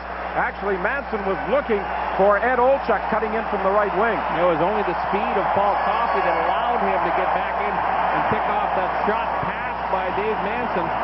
Oleg Tverdovsky looks like he's also shooting for the deflection. Tkachuk back at the point. McIver shoots and fires it wide. Now Newman flips it to the corner. And it's kicked down the ice by Lidstrom, and back after it goes McIver, being watched by Fedorov. Janney tries to give it over to Zhamnov. He was stopped. Zhamnov gets it again. He slides it across for Tkachuk. Backhand shot, a weak one, and that's handled easily by Vernon. Zhamnov went to the net, and Draper took Tkachuk into the corner board. That's a good play by Chris Draper. He really prevented Tkachuk from getting much on that backhand shot. And Mike Vernon appreciates the kind of support that he gets from that penalty-killing unit of his. Tremendous pressure all over the ice again. Really, it takes away the time from Winnipeg, and if they're not sharp and not making good passes, they can't get off any quality scoring opportunities. Perhaps the best was by Igor Korolev, but again, you see Korolev kept wide and almost ran out of room before just sliding that puck along the ice. Sergei Fedorov, Norm McIver stepped right up on him in the neutral zone. It's one thing that the Winnipeg Jets defense did not do in the first 20 minutes. Step up in that neutral zone. Remember, Craig Muni, who was just terrific in game number 3, became a huge factor in that game because all of a sudden the Red Wings were forced to play with their heads up. Dumped in by Janney, but two players had to move back to touch up as they would have been offside. Abby Bullock leaves it back at his own net for Teppo Numminen. 11 seconds remaining in the Larionov penalty. One more chance on this power play, and it won't materialize as it's broken up at the blue line. Here's Zhamnov now coming in across the line. Zhamnov to Olczyk. The backhand. The rebound. They score.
Taken away because I have never seen as many fish on a playing surface as Winnipeg fans tossed onto the ice. Now those might be gold-eye, whitefish, or tulaby, or they could even be catfish. I'm no expert in that department, but it's going to take time for the Enterprises crew to clean up the ice surface and give the crowd more of an opportunity to roar their approval as Craig Janney scores from Tkachuk and Olczyk to tie it at 4:09. Well, it's been a pretty quiet series for Craig Janney, and certainly they need him contributing offensively. That's a huge goal for Winnipeg. See Scotty Bowman not too pleased about how the momentum has suddenly changed in this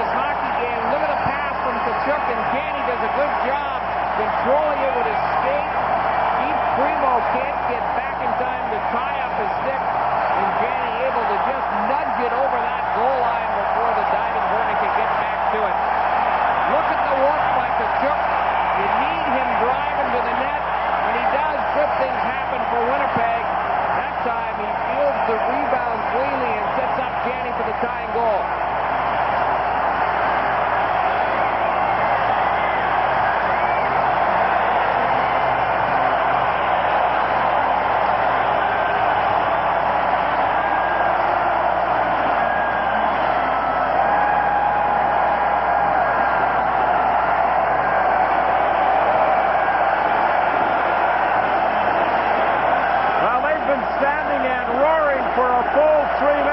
Since Craig Janney tied it, and they continue to stand, applauding the efforts of the Winnipeg Jets.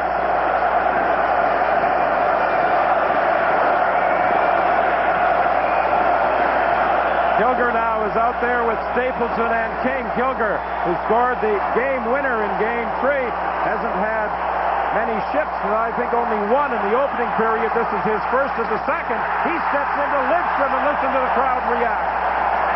Terry Simpson follows up the goal with a hard-hitting combination out on the ice. King alongside Kilger and Stapleton. They're out there for one reason, to drive the message home that this club is going to play a very physical hockey game once again. It's Eastwood at his own line. Now over to Stapleton. He'll shovel it down to the corner, and the Jets make a change. Left in the corner as McCarty runs into Eastwood. Shannon works along the boards, tries to move out front, leaves it there for Eastwood. Eastwood in the slot for Tverdovsky to Shannon. He got tied up, couldn't get a shot away. Yzerman's pass. Beyond the reach of Airy, the Jets go to the attack again, and that goal has certainly lifted the Jets as they are much more aggressive. Much more reminiscent of Game 3, Don. The Jets come out hitting again. Here's Fedorov looking for Larionov, and there's going to be a penalty. Shannon got tangled up with Larionov, and the Red Wings will go on the power play with 14:27 left in the second. Hell is a world where you have no home. And even though I was in heaven, something drew me back to my home. I can't put into words the things I've seen, the places I've been, or what it all means. Because it's not so much what you look at, but when you look, what you see. And now I see that my eyes are the eyes of the world. In my eyes, I am. It's celebration time at Winnipeg Jeep Eagle, Western Canada's largest volume Jeep Eagle dealership. The 96 Jeep Grand Cherokee is Canada's best all-terrain vehicle, combining safety, elegance, and 4x4 toughness. The Jeep Cherokee, still Manitoba's favorite four-wheel drive utility vehicle. And don't forget the Eagle Talon, the all-wheel drive sports car. Sure-footed traction in all conditions, plus the guaranteed lowest prices and lowest lease rates at Winnipeg Jeep Eagle, Western Canada's largest volume Jeep Eagle dealership. 1430 Ellis, just a slap shot from the arena. Terry Simpson discussing things with his penalty-killing unit. Here's why they have headed out onto the ice. Igor Larionov gets a step on the outside. You can see Darren Shannon on the right side of your screen applies the hook, pulls down Larionov, preventing him from getting the shot on goal. It's a good call by Gregson. Another good bump by Chad Kilger. That time on Nicholas Lindstrom, sends him down to the ice. Doan also does a pretty good job. Strong kid on his skates. Boy, Darren McCarty tries to give him the business, but Doan just stands right in there. You got to admire the youngster. The Jets have 4 19-year-olds in the lineup. The Red Wings score of the shot from the point by Coffey, banged into the net by Larionov, and very quickly, just 6 seconds into the Shannon penalty, they make it 2-1. Well, it does not take them very long. You know, one of the keys to Scotty Bowman's power play unit, he said, was to get more traffic in front of Habby Boulin. I don't believe Habby Boulin ever saw the initial point shot. It happened right off the face-off. Look at the battle down in front of the net. Coffey just sends that through all kinds of traffic. Habby Boulin actually makes the original save right off the draw. Yzerman pulls it back. Look at Newman in front of the net, along with Cicerelli, and Dino does what he does best. Distracts the Winnipeg defense. Able to sweep that puck in behind Habby Boulin is Larionov, who just gets enough of that puck to put it between the pads. So the Red Wings get a power play goal. Their third in this series, and it's Larionov from Coffey and Yzerman at 5:39. The importance of winning a draw as Yzerman got the puck back to the point to Paul Coffey. And then Larionov is there to cash in on the rebound. Here's Fedorov leading the attack around Tkachuk. Then he lost control, and Larionov has to chase after it. Kozlov will try. He's spun around, stays with the puck, and then is taken in against the boards by Newman. And an elbowing call has been made by Gregson, and I think it's Keith Tkachuk who was caught behind the play by the referee. Boy, that's a penalty certainly Terry Simpson would not want his captain to take, or his assistant captain at this point in the hockey game. The Red Wings proved very potent on their last power play opportunity. Boy, Tkachuk takes a whack in the mouth for Larionov on the retaliation. No call on the retaliation.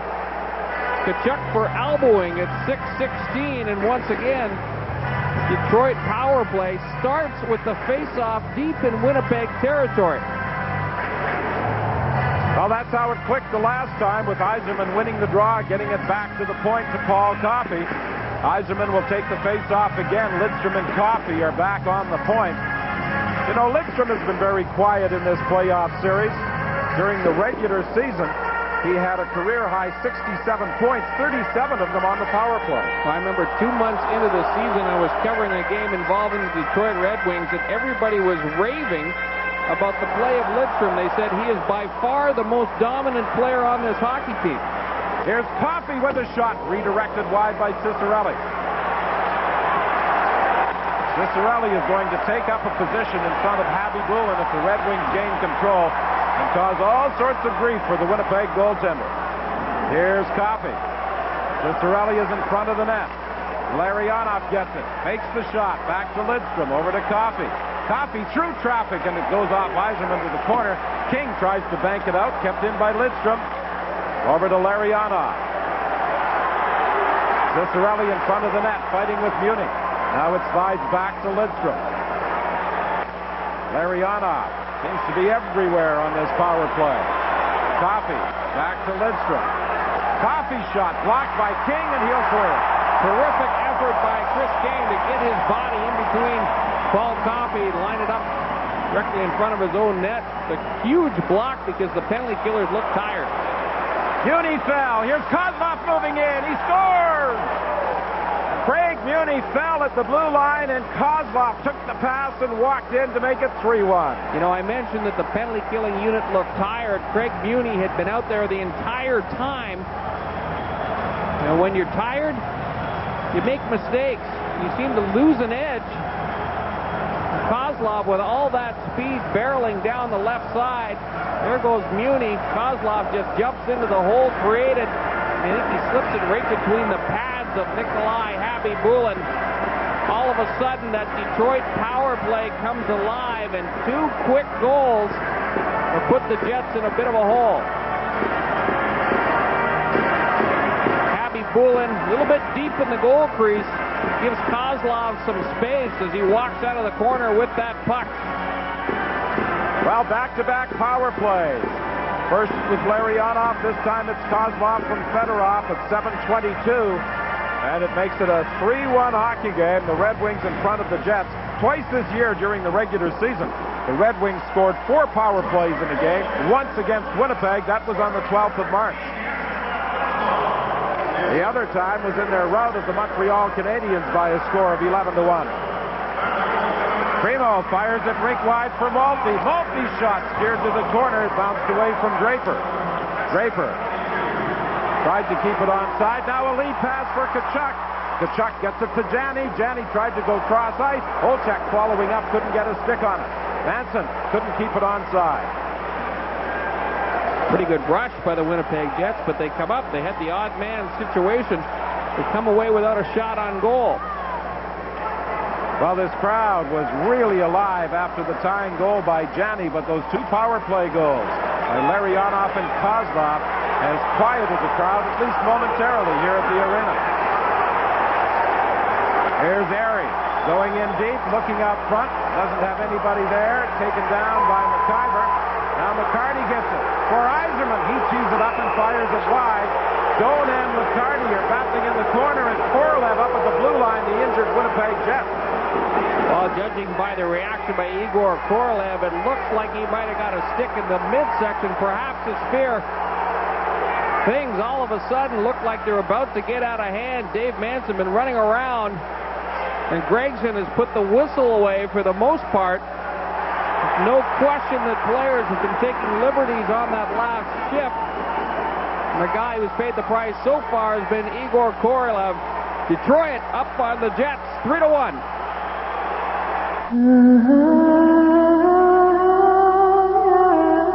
Chrysler is proud to sponsor Canada's Olympic team. For in every athlete, we see the very qualities of the thousands of Canadians who build our cars. Skill, pride,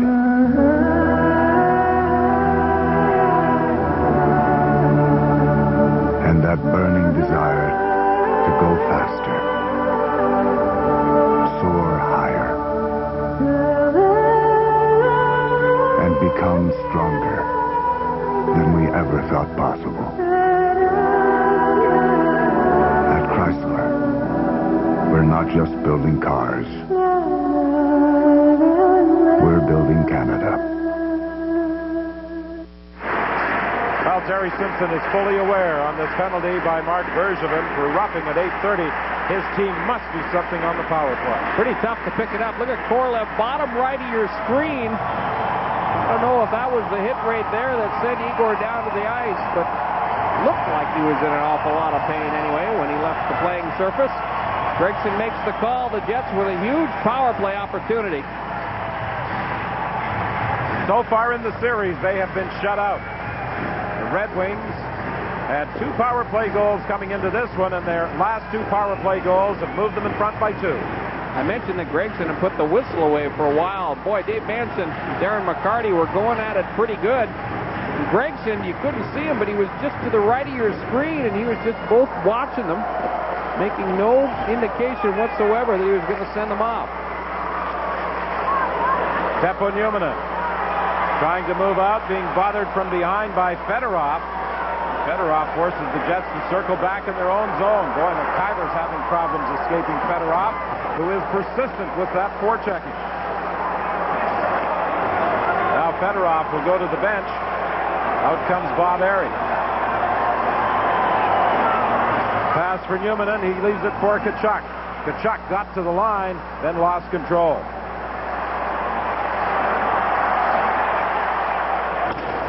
Red Wings will get to it first, and Ramsey will clear. I'm watching the Red Wings. They've already changed 4 players on their penalty killing unit. They're only 50 seconds into it. 2 separate changes. Seem to have a lot more jump in their legs, and that's the type of energy that is required in that high-pressure penalty killing style that they play. Manson from the point. Gets a return pass. Manson lets it go. It's redirected wide. Tkachuk was in front of the net. Now Coffey tries to get out. Cut off by Zhamnov. Zhamnov and Coffey battle. Janney is down. There's going to be another penalty here against the Red Wings. The Jets slip it back to Numminen. The Jets would be wise to let this go because they'd have a 2-man advantage. And finally, Olchek takes the shot that results in a whistle. And for 30 seconds, the Jets will have a 5-on-3. It's going to be a cross-checking penalty against Paul Coffey. You know, Winnipeg had control of that puck. Gregson made the signal with 40 seconds remaining on the original Detroit penalty, but it took Winnipeg 10 seconds to recognize that a delayed penalty was being called. They cost themselves 10 very valuable seconds. A 5-on-3 situation, almost one of those times when the power play just simply has to score. Here's the cross-check. Coffey on Craig Janney. Gregson made the call immediately. It just took the white jerseys a little while to recognize it. Well, this will give the power play unit of the Jets a bit of a rest as Coach Terry Simpson is going to stay with the same three up front, Olczyk, Janney, and Tkachuk. Jamnoff and Humanen will be back in the point. The point shot coming in. Keith Tkachuk gets set up in front of Mike Vernon. Vernon actually gets a piece of the shot by Dave Manson. The terrific save by Vernon, the veteran goaltender, able to keep moving and find the lane to that puck. He just gets enough of it to deflect it into the corner. So far on the power play, the Winnipeg Jets have managed just 3 shots. The Red Wings have been very aggressive with their forechecking in the Winnipeg zone. And they killed off the first 50 seconds of the penalty to Bergevin before the Jets could get out across their own blue line. You know, normally in the 5-on-3, you want your power play unit to tire out the penalty killers by playing a little bit of catch back at the blue line. But boy, when you lose that face-off in the offensive zone like Winnipeg just did, you really don't afford your guys the opportunity to take your time. Back to the line for Humanen. Humanen over to Jamnoff. Jamnoff back to Humanen. Humanen at the side of the net. Tkachuk in front. They bang away, and it's smothered by Vernon as Janney was trying to lift the backhander over the Detroit goaltender. You know, rule number 1 for the penalty killers is not to allow any cross-ice passes through the goal crease when you're defending the 5-on-3. Look at the work by Konstantinov down low. He manages not to get to Eddie Olczyk in time. That's a terrific save by Vernon on Tkachuk. Again, here's the ISO on Konstantinov. He can't get himself tied up. He gets over to Olczyk, but Vernon does a good job of getting his body close to the stick of Keith Tkachuk, and that's what allows him to make the save. 3 seconds remaining in the 2-man advantage for the Jets. Mike Vernon from close range has twice denied Keith Tkachuk tonight, once in the first period on a rebound off a shot by Ed Olczyk, and most recently on this 2-man advantage.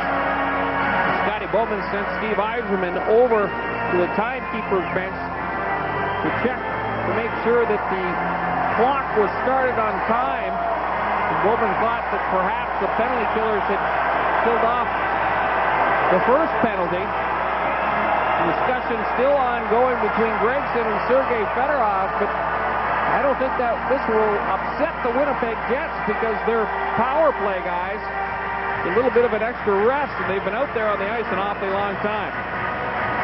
Well, Gregson is on the phone speaking to the video goal judge upstairs. And right now, let's go to the broadcast center in Toronto, and here's Ron McLean.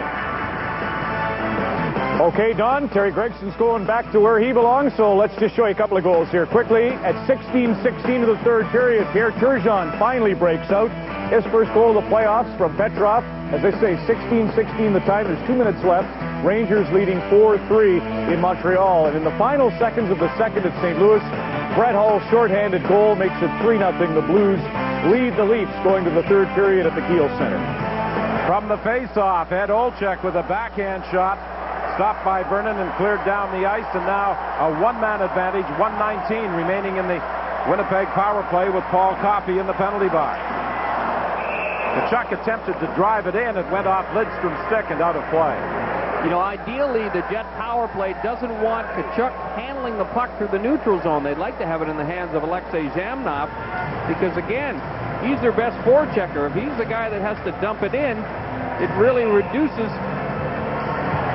I think, the efficiency or the possibility that they're going to get that puck back. Another chance right in the middle of the ice, and a fine save by Mike Vernon. And Vernon, who many people in Detroit question his performance, although I thought he had a pretty darn good game in Game 3, has been very solid here in Game 4. I don't think there was anything wrong with the way Mike Vernon played in Game 3. It was a 1-1 hockey game until that perfect pass came out to Chad Kilger to put the Jets ahead 2-1, and then Olczyk absolutely blew it past him to make it a 3-1 hockey game. But prior to that, Vernon had made some pretty good saves. Well, I would say that in general, the Detroit media and the Detroit fans are a lot harder on Mike Vernon than they are on Chris Osgood. Osgood, kind of the fair-haired boy in Detroit. shoot in by Newman takes a bad hop and goes out of play. Unfortunate for Newman in that dump in. Hit the very top of the dasher board and popped up over the glass. And this power play unit has been powerless.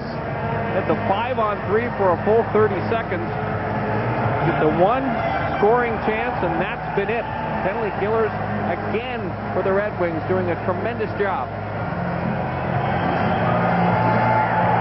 Olczyk, Janney, and Tkachuk stay out there for Winnipeg. Konstantinov gains control. Jamnov plays it back to Newman. Winnipeg Jets misfiring as Janney wasn't expecting the pass. Now Tkachuk tries to go rink wide, intercepted by Larionov. He takes his time. Tried to slide it over to Konstantinov. Now it's Janney. Oh, he was looking rink wide for Jamnov, who was streaking down the left side, but the pass never got through. A tremendous poise by the penalty killing unit. Clearly they have the power play totally flustered at this juncture of the hockey game. Seems to me that there just aren't a lot of pass receivers eligible for passes. Oh, Korolev, who is back on the ice after being injured earlier in this period, fired a rocket that just missed. Coffey back in the ice, the Red Wings at full strength, and Coffey chases it down in his own zone. 7:47 remaining in the second period. 3-1, the Red Wings lead. Draper with a nice move to get around Tverdovsky. He attempted to center it, but it was blocked by Munich. Primo couldn't get a shot. Coffey moves in for Primo, and he fires wide. Tverdovsky gains control. Over to Stapleton. He pushes it ahead to Korolev. Korolev leaves it for Stapleton. Stapleton tried to dump it in. It's blocked by Bob Airy. You know, it looks like the players away from the puck are just kind of standing around and watching. They need to get that speed going. They're the dangerous guys. Right now, the individuals who are handling the puck really don't have any options. Chipping it into areas instead of making tape-to-tape passes. Craig Mills with his first shift of the hockey game. Chris King lets the shot go. Eastwood was going hard to the net and just failed to redirect it. Mills called up from Belleville just the other day. A surprise insertion into the lineup for the Jets. Here's Konstantinov firing it through traffic. Mills took Airy down, and as Airy tried to get up, Mills knocked him down again. Here's Mills coming in with McIver. Pass across ice for Eastwood. He tried to center for Mills, and Mills in front of the net was in a battle with Lidstrom as the puck is cleared over the glass and out of play. 6:26 is the time remaining in the second period. The all-new Mazda MPV, the only sport utility van for those who play more than video games. V6, ABS, dual airbags, available four-wheel drive. MPV. Now, with the convenience of four swing outdoors, the all-new MPV.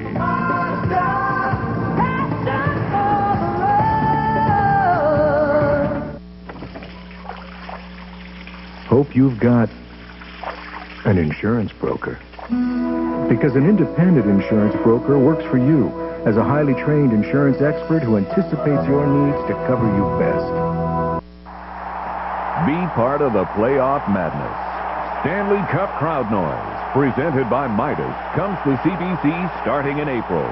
Watch Molson Hockey Night in Canada on CBC for details. Terry Simpson would like to get some clarification from Terry Gregson on the calls coming up.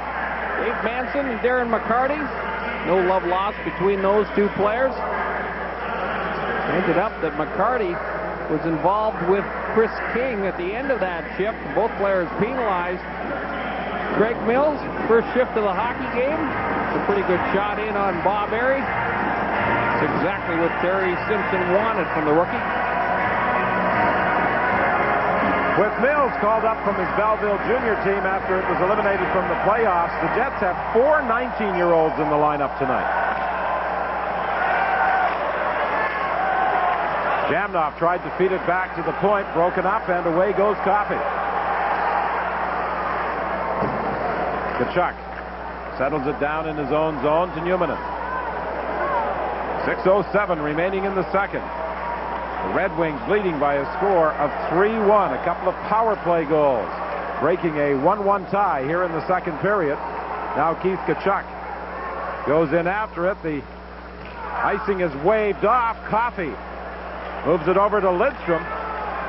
Tkachuk was waiting for some signal and got it from the linesman, but it was waved off. Now Larionov over to Fedorov, and the big rebound is picked up by Zhamnov. He starts away with Tkachuk. Tkachuk gets it back to Zhamnov. Back to Tkachuk. He put it high over top of the net. A nice bit of passing between Tkachuk and Zhamnov. And the end result, what has happened far too frequently tonight for the Winnipeg Jets, nothing. Now it's Fedorov, and the play is whistled down on an offside call. The Jets get the golden opportunity that they were looking for, was Tkachuk and Zhamnov breaking away on a 2-on-1. Both players tired because they're at the end of the shift. The Red Wings started all with a nice rush. You see, look at how at the center of your screen, both Tkachuk and Zhamnov break out. Three red jerseys caught deep. 2-on-1 coming up. There's the pass across. Zhamnov back to Tkachuk. He had some space up top. Shot it about 1.5 feet too high. He recognized that Vernon was going down, and it's the final now. The Rangers 4, Montreal 3. That series is tied at 2. Here's Primo trying to work around McIver. Primo has it again. Stapleton comes back to try and help out his defensive partner. Stapleton now frees it, and Tverdovsky starts away. 2-on-1 again for Winnipeg. Tverdovsky and Janney. Tverdovsky shoots, save the rebound. Picked up by Janney to the point to Stapleton. Janney gets it again. Janney out front for McIver. Off bodies before it gets to the net, and it's dumped down the ice by Primo. Well, the Jets get their opportunities. They just can't convert. Very aggressive play by the defenseman jumping up.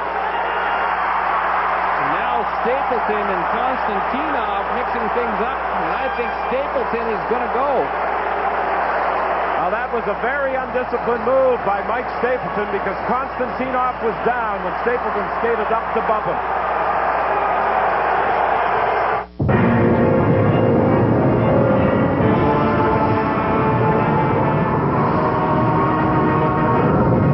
Because the world can be a big, scary place.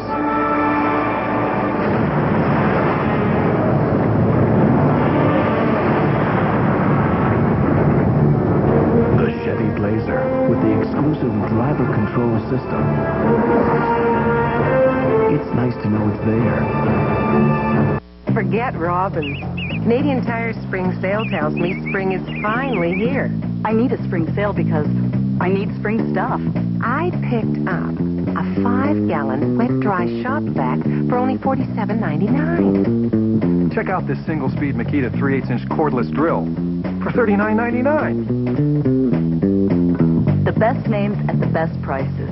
I've got to get to my store this week. Canadian Tire. Everyday low prices made better.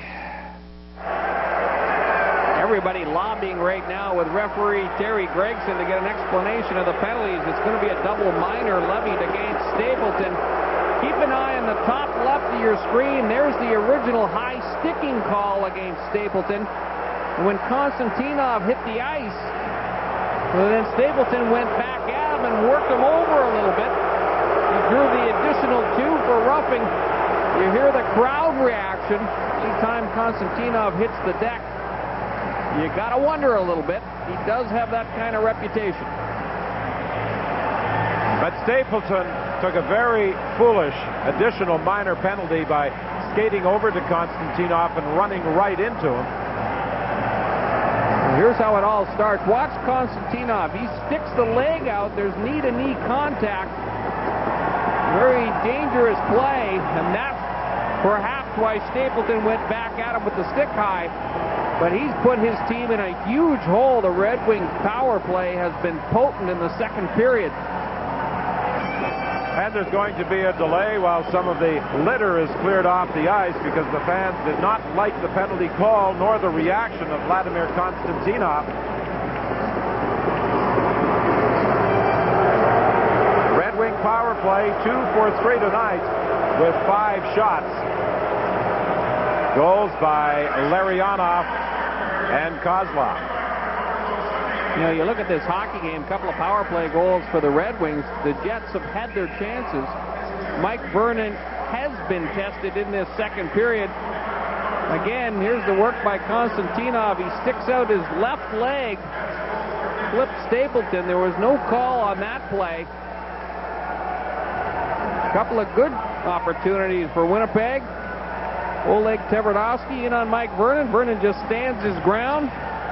Vernon has looked very much in control in this hockey game. The media surrounding Mike Vernon after the morning skate, after it was learned that he would be the starting goaltender. I don't think Mike was surprised, because I think prior to the series, Scotty Bowman had pretty much indicated to us, at least, that he thought Osgood would play the 2 games at the Joe Loup, and that Mike Vernon would be his goaltender on the road for at least the first game in Winnipeg. And obviously, he liked what he saw from Vernon despite the 4-1 loss, and he drew the starting assignment again in Game 4. Well, you know, a lot of Scotty Bowman's effectiveness when he switches up his players, switches up his lines, keeps you guessing about his goalkeepers, it does keep his personnel on edge, and that's exactly the way he wants them. Winnipeg Jets killing off a 4-minute minor to Mike Stapleton, trailing by a score of 3-1 with 4:08 remaining in this second period.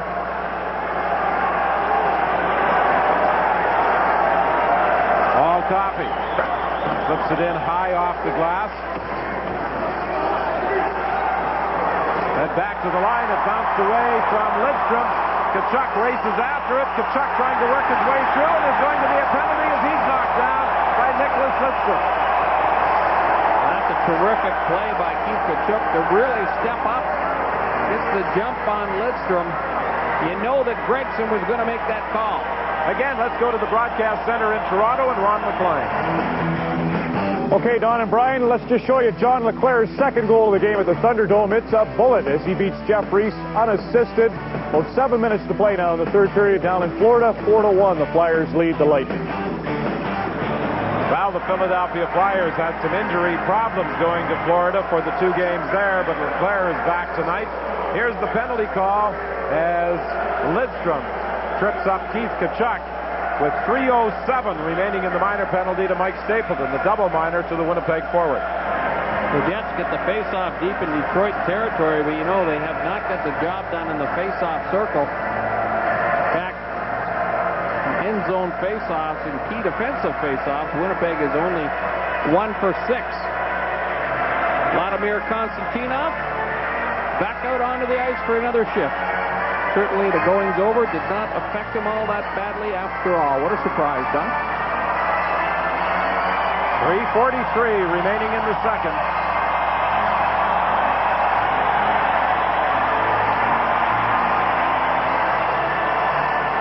Jamnov switching positions on Fedorov in the face-off circle. You don't see that often. Tried to get it back to the line. The Winnipeg Jets gain control.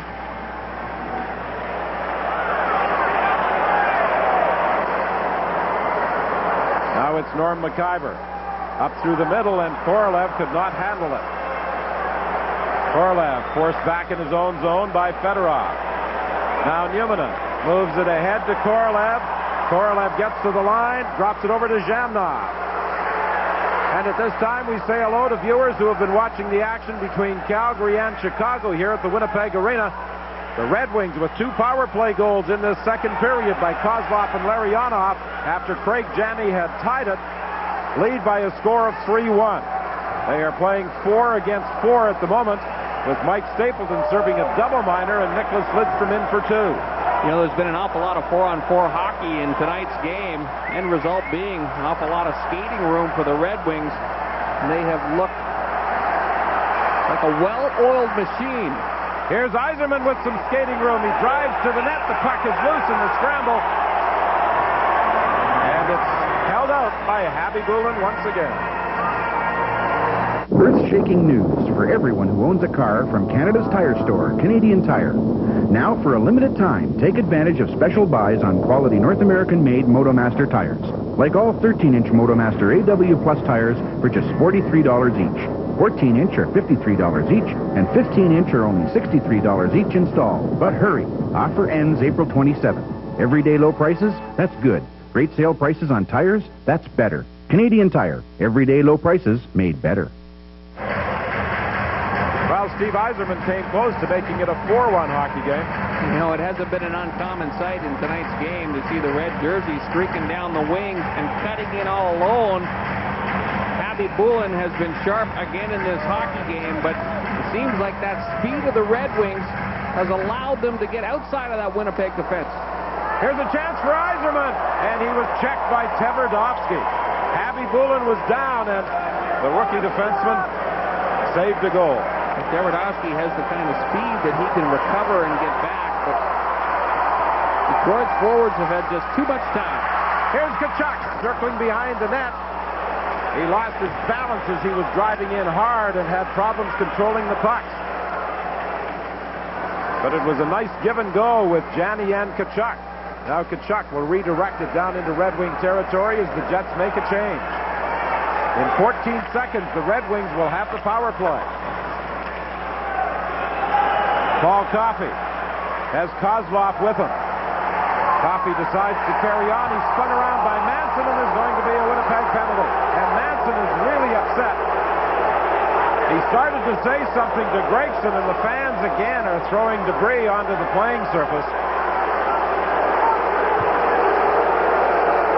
Well, there's no excuse for anybody throwing anything onto the playing surface. I mean, Dave Manson reaches out and grabs Paul Coffey. Watch what Manson does with the left arm. I mean, that's a pretty obvious call, I believe, for Gregson. Anytime you see those defensemen reaching and leave themselves in a pretty vulnerable position, here's what I'm talking about in terms of time in the offensive zone for the Red Wings. Jets a little bit fortunate there. Another missed assignment by Winnipeg gives Yzerman the puck right in front of their own net. But it's been the penalties that have really stalled any momentum that Winnipeg was able to muster when they tied this game at 1 apiece early in the period. Let's take another look at that penalty. Again, it's that speed of Coffey that makes him so dangerous. There's no question that he reaches with that left arm and makes contact. Did he grab him or did he shove him? Manson is claiming that he just shoved him.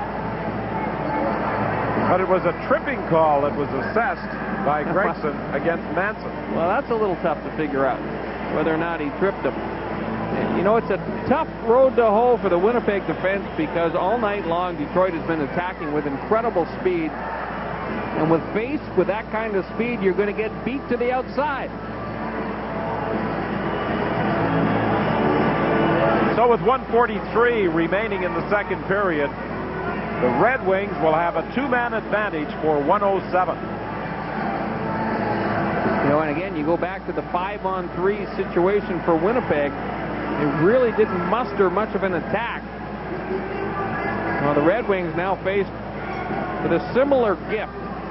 1 minute and 7 seconds of 5-on-3 hockey. Abby Boulin is going to have to be brilliant. Here's that last Yzerman chance. He just loses the handle at the last second, and Tverdovsky does a good job of getting back.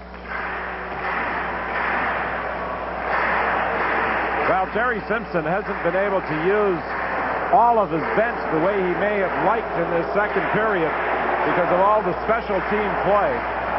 And the Red Wings with a two-man advantage. Lidstrom over to Fedorov. Larionov parked at the side of the net. Tried to get it back to the point, and it's cleared as Tkachuk intercepted.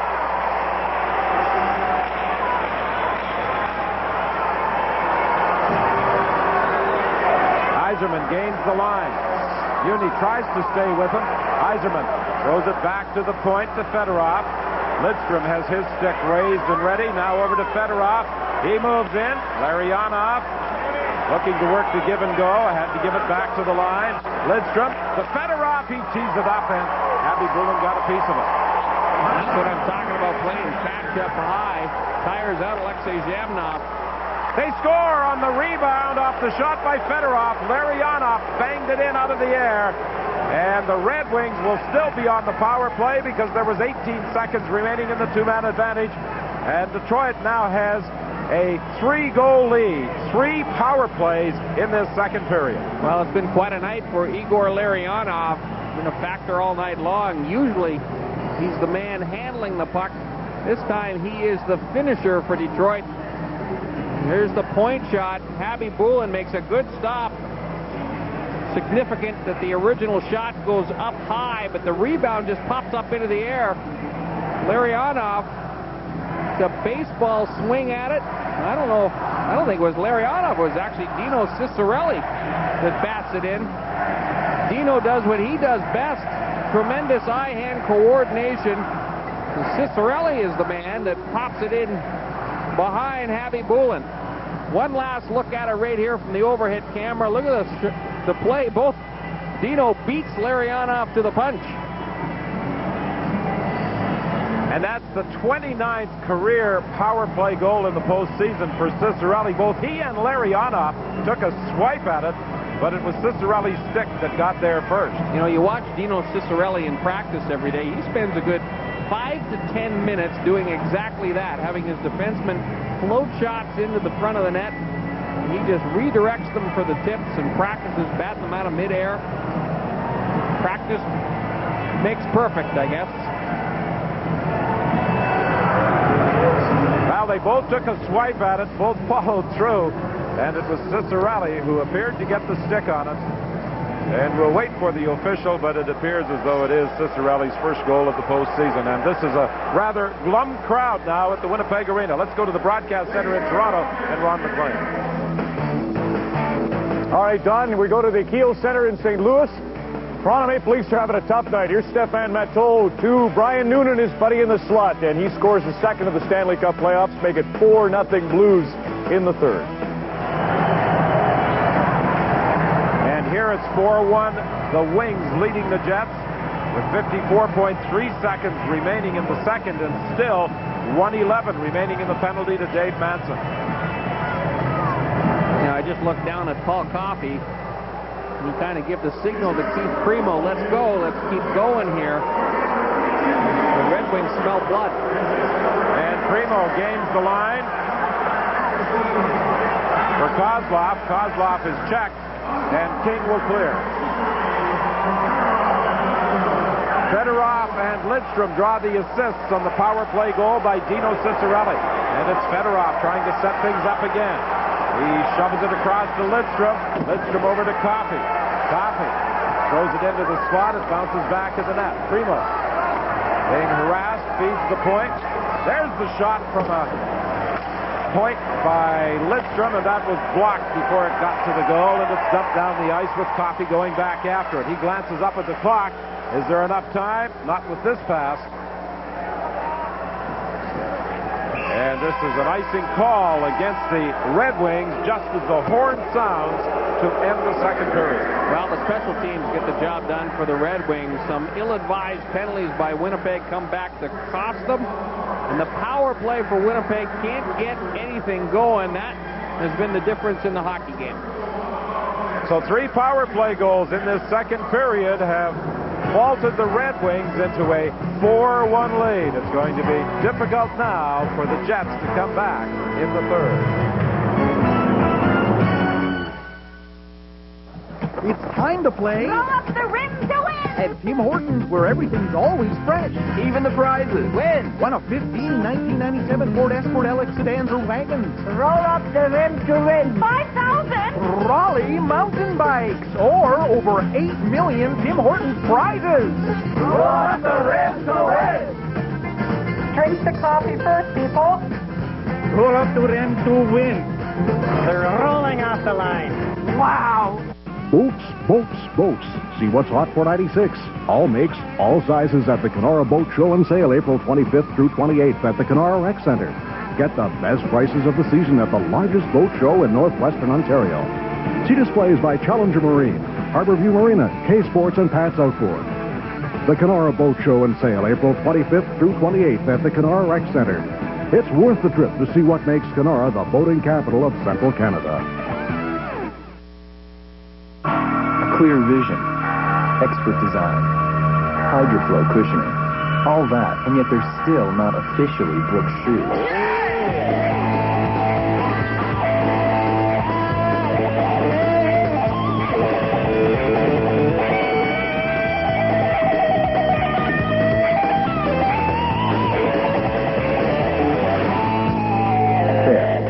Now they are.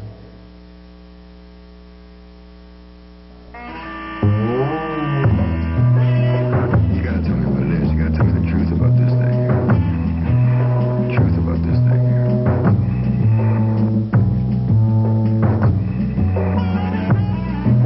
We're all on our own. Can a bank help?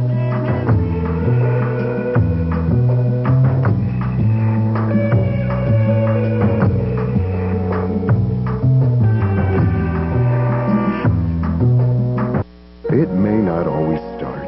Its paint may not have quite the same shade, and the hills may seem a little steeper, but they all have one thing in common. They're old.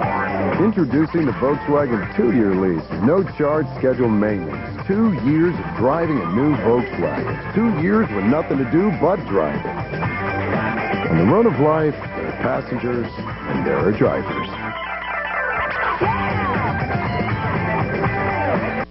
After 40 minutes, brought to you by MTS, proud sponsor of the Canadian Olympic team.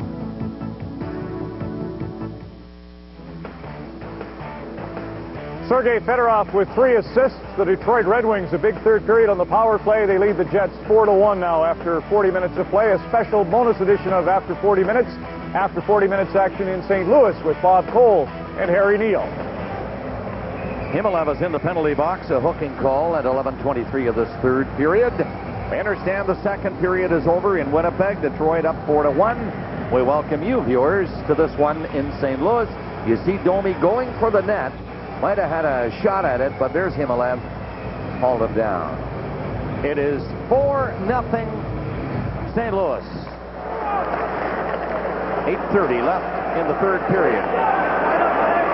Leafs on a power play now with Himalev off on that hooking call. Schneider peels off another pass. Sundin didn't expect that pass from Gilmore. The shaft of a stick. Gretzky intercepts. And he swings back to his own line. Kills a few seconds. Plays it off the boards to Dave Allen. And the Leafs bring it in. Sundin trying a shot. And Casey, flawless so far, makes another glove save. Gretzky has 3 assists in the game. Hull, a goal, and an assist. And John Casey has had to face 31 Toronto Maple Leafs shots and has been consistently sharp the whole night. Shouldn't forget Shane Corson. He got the first 2 goals for St. Louis tonight in the first period, shorthanded. And early, it was a killer for the Leafs, 45 seconds into the second. And the Leafs have replaced their goaltender, Felix Potvin, in this third period by Don Beaupre, who's made a couple of nice stops. Tavish shooting the puck down the ice. Beaupre steadies up for Allen, and he skates to center. And Tavish all the way with him. Warner shot. Hit McInnes, went wide of the net. Allen from the blue line, lots of time. Sides to Wade and hand it off to Gardner. Gardner winds up and lets her rip. That's picked out by Casey. And the Blues clear the zone. 45 seconds left in the St. Louis penalty. Gretzky nearly stole it right in front of Beaupre. Leafs get it up there to center. Murphy ambles in over the line. The pass gets in front of Warner. Can't get by Casey. Just lost it on the backhand. Gretzky in front of his own net, intercepting again. Setting up Hall, who shoots it from center. Beaupre stopping that easily. The Blues want to make changes. They do. And Gilmore comes after. Drops it back. Murphy right in. Can't get a shot through the crowd, though. Gill can't handle it cleanly at the blue line, and it gets out. Murphy again. Penalty now over. Himalev on the ice. Sundin off the glove of Casey. Murphy kept it in. Sundin couldn't get by Himalev. And he rolled it up to the lead line where Murphy took it for Gill. 6:20 left. John Gill and Craig. Gilmore on the rush, and so is Sundin. Shot hit Connor's stick.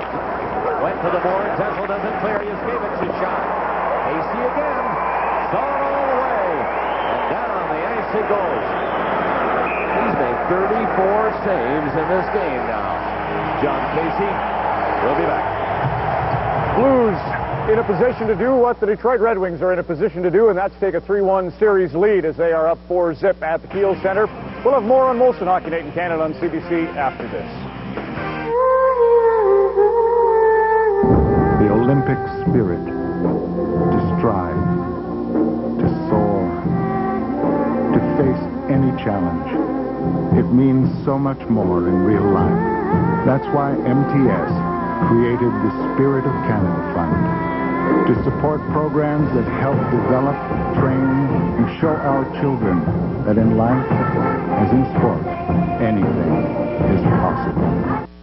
After 40 minutes, brought to you by MTS, proud sponsor of the Canadian Olympic team. In traffic, things are moving pretty slowly. Stop and go southbound due to that construction. Less pages, the weather's not helping out either with low visibility. And we've got traffic reduced to just one lane. There's a car company which believes that a phone with a set of wheels has always been a terrific idea. That's why they created a customer communication center. So no matter what your automotive needs, all you have to do is call 1-800-GM-DRIVE. The company is General Motors. In a world where rust never sleeps, brass locks and handle sets tarnish and discolor. Until now, introducing Wiser Brilliance, guaranteed for a lifetime. Perkins is bringing back 2 of your favorite reasons to crack an egg. For a limited time, try our hearty, thick double bacon Benedict. Or our spicy Louisiana-style Cajun steak Benedict. Exclusively at Perkins. Breakfast, dinner, and everything in between. It's been a tradition for over 20 years. Robin's Canadian-style coffee. A special blend of Central and South American coffees, roasted for medium strength, full body, and great taste. It's time to take care of me. May you say there's a place that knows what I want? Show me. Show me a place that makes me feel. At Sears, your beauty advisor will make sure you feel great about your new look or fragrance. In fact, we guarantee it. That's just one of our beauty benefits that comes with fragrances like Trésor by Lancôme. With any Trésor fragrance purchase, receive this 4-piece bath and fragrance gift absolutely free. All that and the beauty benefits? I'm yours. Show me. Before there were 5 different kinds of mustards in your cupboard, and long before sun-dried tomatoes and Belgian endive showed up on your pizza, there was comfort food. Meals that made you feel that all was right with the world. Tastes that had the power to soothe. Jill, dinner! Do you remember? I remember. Scientists have revealed an astronomical discovery which can only be viewed by Canadians living on the prairies. The return of a spectacular interstellar phenomenon known as Toyota Red Tag Days, featuring the best deals ever on new 96 Toyota cars and trucks. Scientists calculate Red Tag Days are hurtling through Western Canada at incredible finance rates starting at 4.6% on selected vehicles. It is visible to the naked eye, but only if you hurry down to your neighborhood Toyota dealer before Toyota Red Tag Days tail off. Back at the broadcast center in Toronto, you're watching the Detroit Red Wings and the Winnipeg Jets. 4-1 Wings after 40 minutes of play. Don Cherry's watching all the games tonight, but let's talk about this one first. Kasatinov is a deadly person. Deadly. He's deadly. He's off. He's off, only worse, I think. But now, he's good. He's good. He's +6 the whole thing. But, you know, a good guy, Stapleton, gets 4 minutes. But let's see at the start for the rest of us. Let's just see what started the whole thing. Roll it right now. Watch him stick the knee out. Watch him stick the knee out as he comes. He deliberately sticks his knee out and tries to hit the guy. That's a 5-minute major. I have seen guys, Hilliard Graves used to do that. Jack Lynch, I'll never forget it, You can wreck your knee and your career's gone. He gets nothing for that. Stapleton come back, I guess, and give him a little shot. He laid on the ice like a turtle for at least 2 minutes and got up, ready to go. He's a deadly guy. He's like deadly. A turtle. He can take his whacks, though. You know that Mike Stapleton's from Gordie Howe's hometown, Traverse City, Michigan? Hey, listen, Toronto's really in trouble against the St. Louis Blues. What's the matter with them? Too short-handed. Goal. Criminal. How can you play a hockey game and have too short? Murphy gives the puck away at the point for the second goal, which was the killer. I mean, unbelievable to get in the playoffs. At least when Murphy, you can see he's having a tough time at the right point. The other guy should have pulled out. But, I mean, where are you going, short-handed goal? You think because Fuhrer was injured, there was a letdown by the Leafs? Well, no, as I said at the start, Mike Keane was perfect. What he did was he took Casey, put him down in Peoria, played him to death down there, and when he was going to bring him back up, he shined. In Boston, they had a good kid, Bailey. They had down in the minors. He was playing great. He had a great record, 5-1-2. They bring him up and play Billington, who hasn't played since February 7th. Who's kidding who? Mike Keenan comes through again. Another great move. Tomorrow night we'll feature the Boston Bruins and the Florida Panthers, coast to coast, 7:30, with the Panthers leading that series 2-0. Back to Winnipeg next on Molson Hockey Night in Canada on CBC. Forget Robbins. Canadian Tire spring sale tells me spring is finally here. I need a spring sale because I need spring stuff. For my yard. For my baby. For my house. To get me out of the house. The best names at the best prices. I've got to get to my store this week. Everyday low prices. That's good. Everyday low prices plus Canadian Tire spring sale? That's better. Canadian Tire. Everyday low prices. Made better.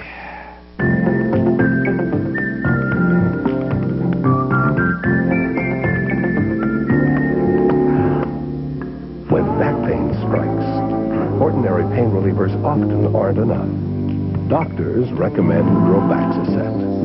It combines 2 active ingredients. One to relieve your back pain. The other to relax your tense back muscles. Ask your pharmacist for Robaxacet, helping you walk away from back pain. It can be said that coming home has a lot of things going for it. There's the familiar faces of the home team itself. The people who know your Honda inside and out. And right now, they have a little something to make coming home that much sweeter.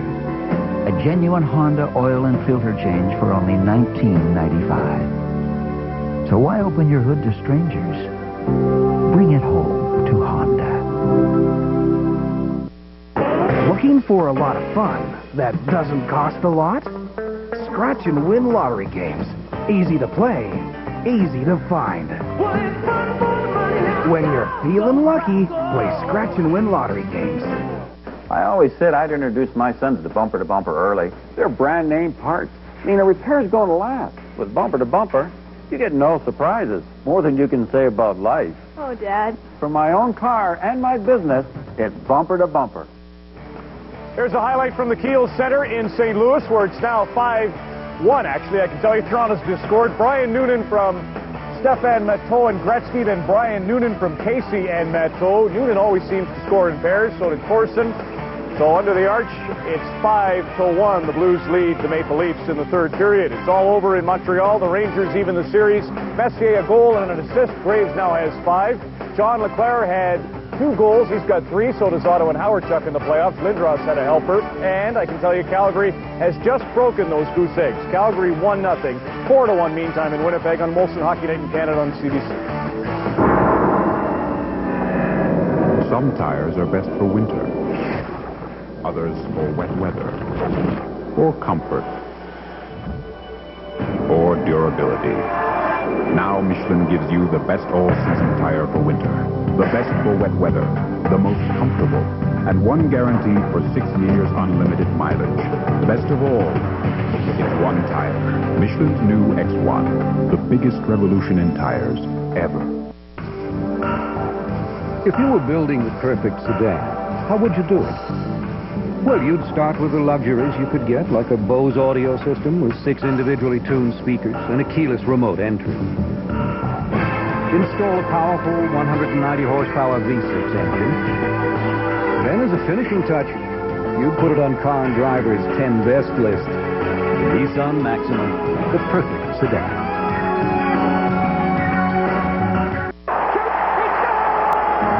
Hey, want to look like a pro? When the name of the game is River City Sports. Everything NHL, IHL, or customize it. Have no fear. Or get started. Did I mention NFL, Major League Baseball, and over 600 and much more. Remember, the name of the game is River City Sports. Henderson at McLeod, or there's the net. I'll just say it. Okay, In a world where rust never sleeps, brass locks and handle sets tarnish and discolor. Until now, introducing Wiser Brilliance, guaranteed for a lifetime. Who's got the most wicked deals on wheels? Mark Pontiac's got it. That's the excitement. Right now, we've got the largest inventory of Sunfires ever. And more selection means you get the most competitive prices. You got it, Mark Pontiac. Wicked. Welcome back to the Winnipeg Arena, where the Red Wings take a 4-1 lead into the third period. And this Red Wing team, under the direction of Scotty Bowman this year, only lost twice when they led going into the third. Well, they've got all the weapons and all the depth to protect the lead. And they've certainly shown all the poise as well in this hockey game so far. And the Winnipeg Jets still have 13 seconds to kill off in the penalty to Dave Manson. 3 power play goals in the second period. The difference in the hockey game. Back after it goes Newmanen as Manson steps on the ice looking for the lead pass, blocked by Ramsey. His shot right on, and now the Jets try and turn it around, but it's cut off by McCarty. Yzerman in, grabs the loose puck. Finlay steps into him. Yzerman continues to battle. McCarty is in there as well. Yzerman looking for someone to give it to as Finlay stays with him. They get it tangled up in skates as McCarty and King push and shove, and there's a whistle as a result. Now let's go to the broadcast center in Toronto and Ron McClellan. Thank you, Don. The Kamloops sensation continues his wonderful year. A gold medal for the World Junior Champions, and now his first National Hockey League goal comes in the Stanley Cup playoffs. Jerome Aginla from Titoff makes it 1-0 Calgary against Chicago. What a moment for Aginla. And here it's been a veteran, Igor Larionov, who has been a big factor in this hockey game. Well, right now, this is the game-winning goal. Igor Larionov gets position off to the right of Abby Bullen and just sweeps a rebound past the surprise goalkeeper.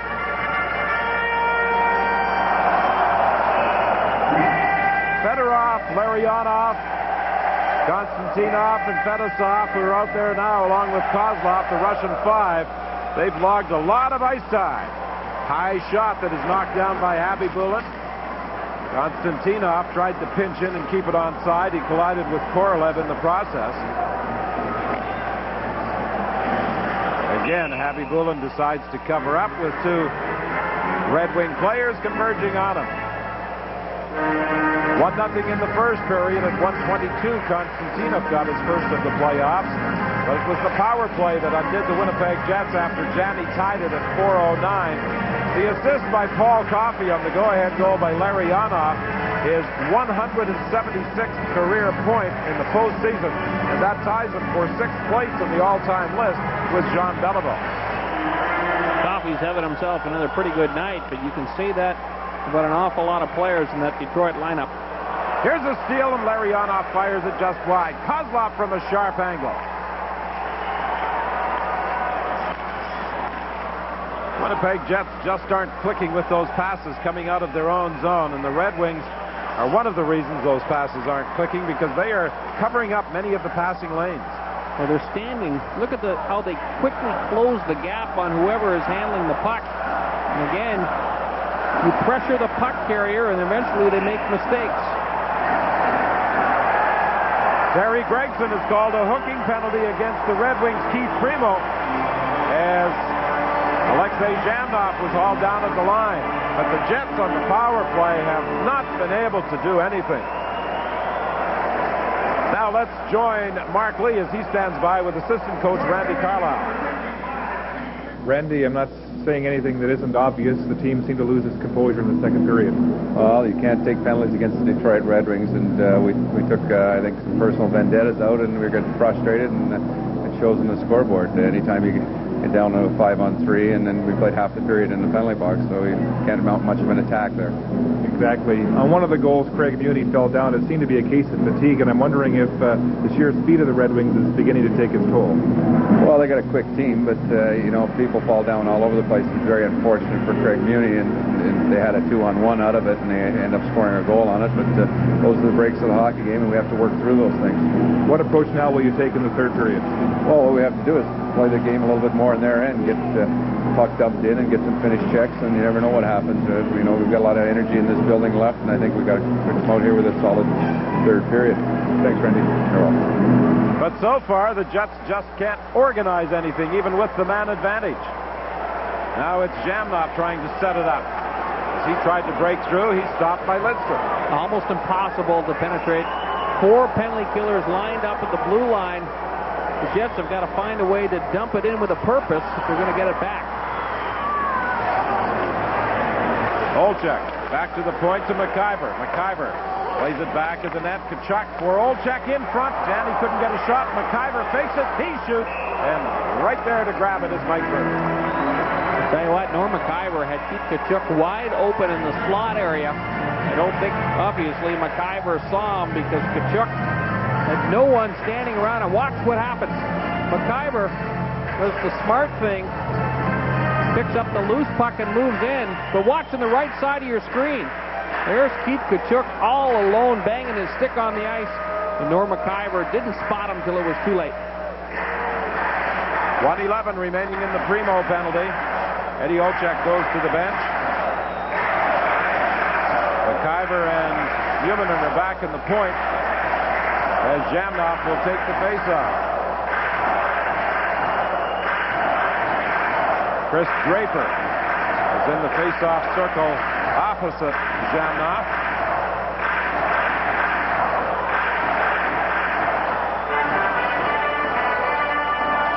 Jamnov gets it back to the line for McIver. Over to Newman. Newman can only throw it back at the net. Tkachuk taking it against the boards.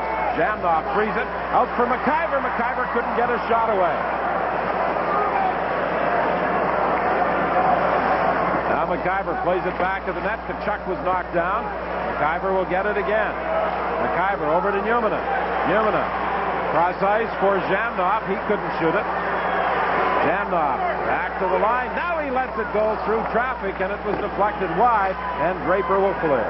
You know, the Red Wings are just totally taking away the points from the Winnipeg Jets. They got to move that puck down low, try to get some kind of a low play. Craig Janney, ineffective just standing in behind the net if you don't get the puck back there to him. 22 seconds remaining in the penalty. The Red Wings gain control. Ramsey will clear. The veteran defenseman didn't hesitate. He simply put it up along the boards and out. Here's Yzerman with a steal, and he broke his stick with Happy Bullen desperately trying to get back into the net. Yzerman goes to the bench, and the Red Wings were fortunate they got the extra player out there with Yzerman with a broken stick. The Red Wings at full strength, the lead pass for Kozlov. Kozlov stopped by Happy Bullen.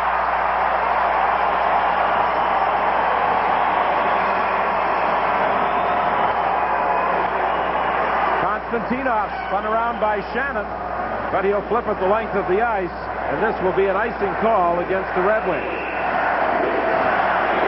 So Happy Bullen denies Kozlov on the breakaway, but the score holds 4-1 Detroit.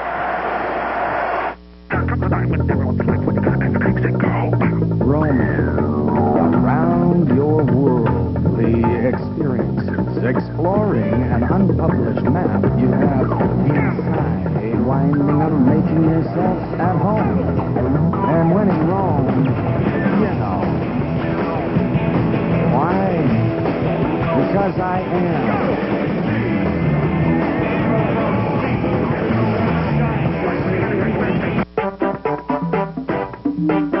Why waste time with a tractor like this when you can own a quality Mastercraft tractor from Canadian Tire? It has shift on the go to perform smoothly in tight areas without stopping, so you can finish your lawn in no time. Everyday low prices? That's good. Everyday low prices plus a 4-year warranty? That's better.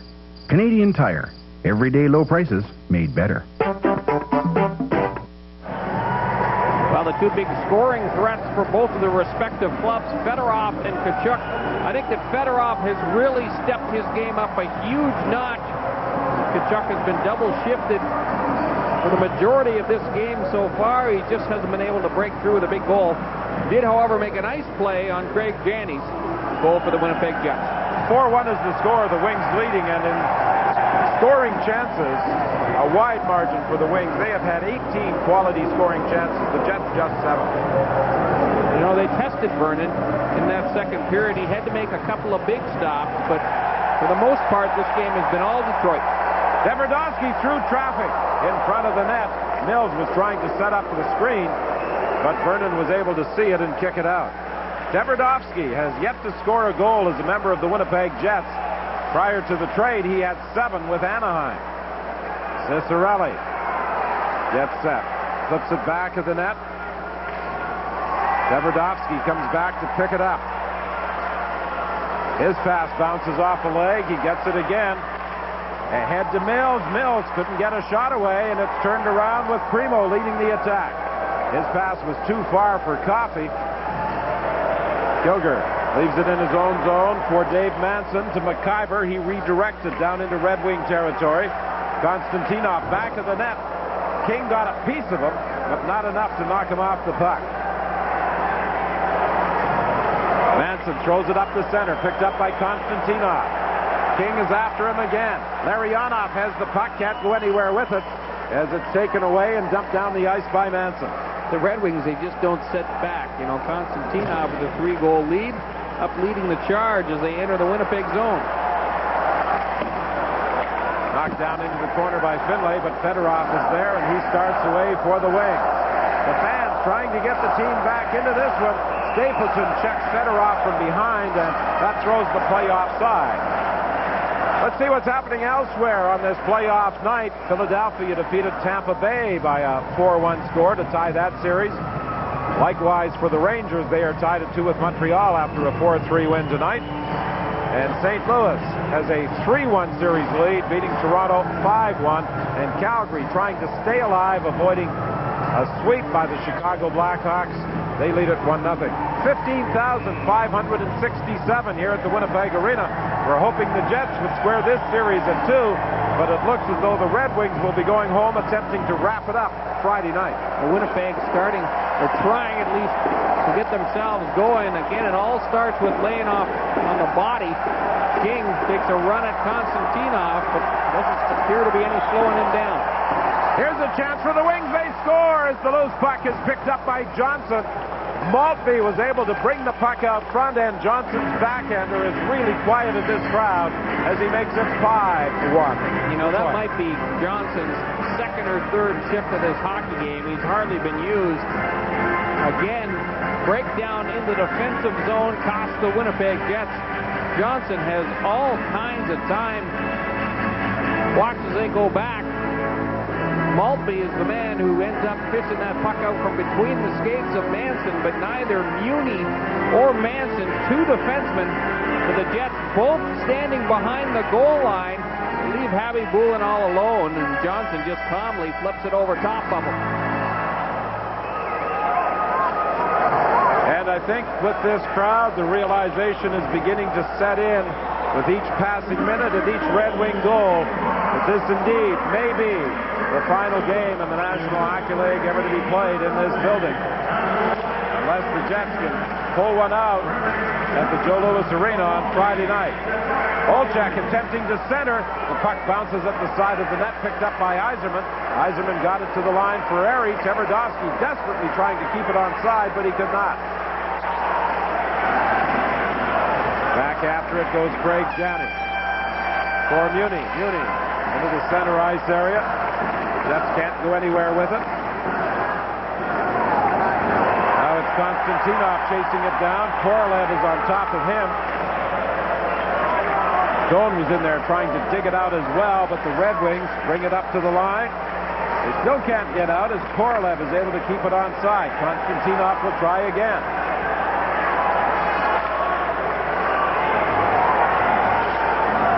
Johnson dumps it down the ice, and the Red Wings make a complete change. You know, the Jets doing their best, and they're working hard, but they just can't get that pressure on the Detroit defense that's going to be necessary to get any kind of a turnover deep.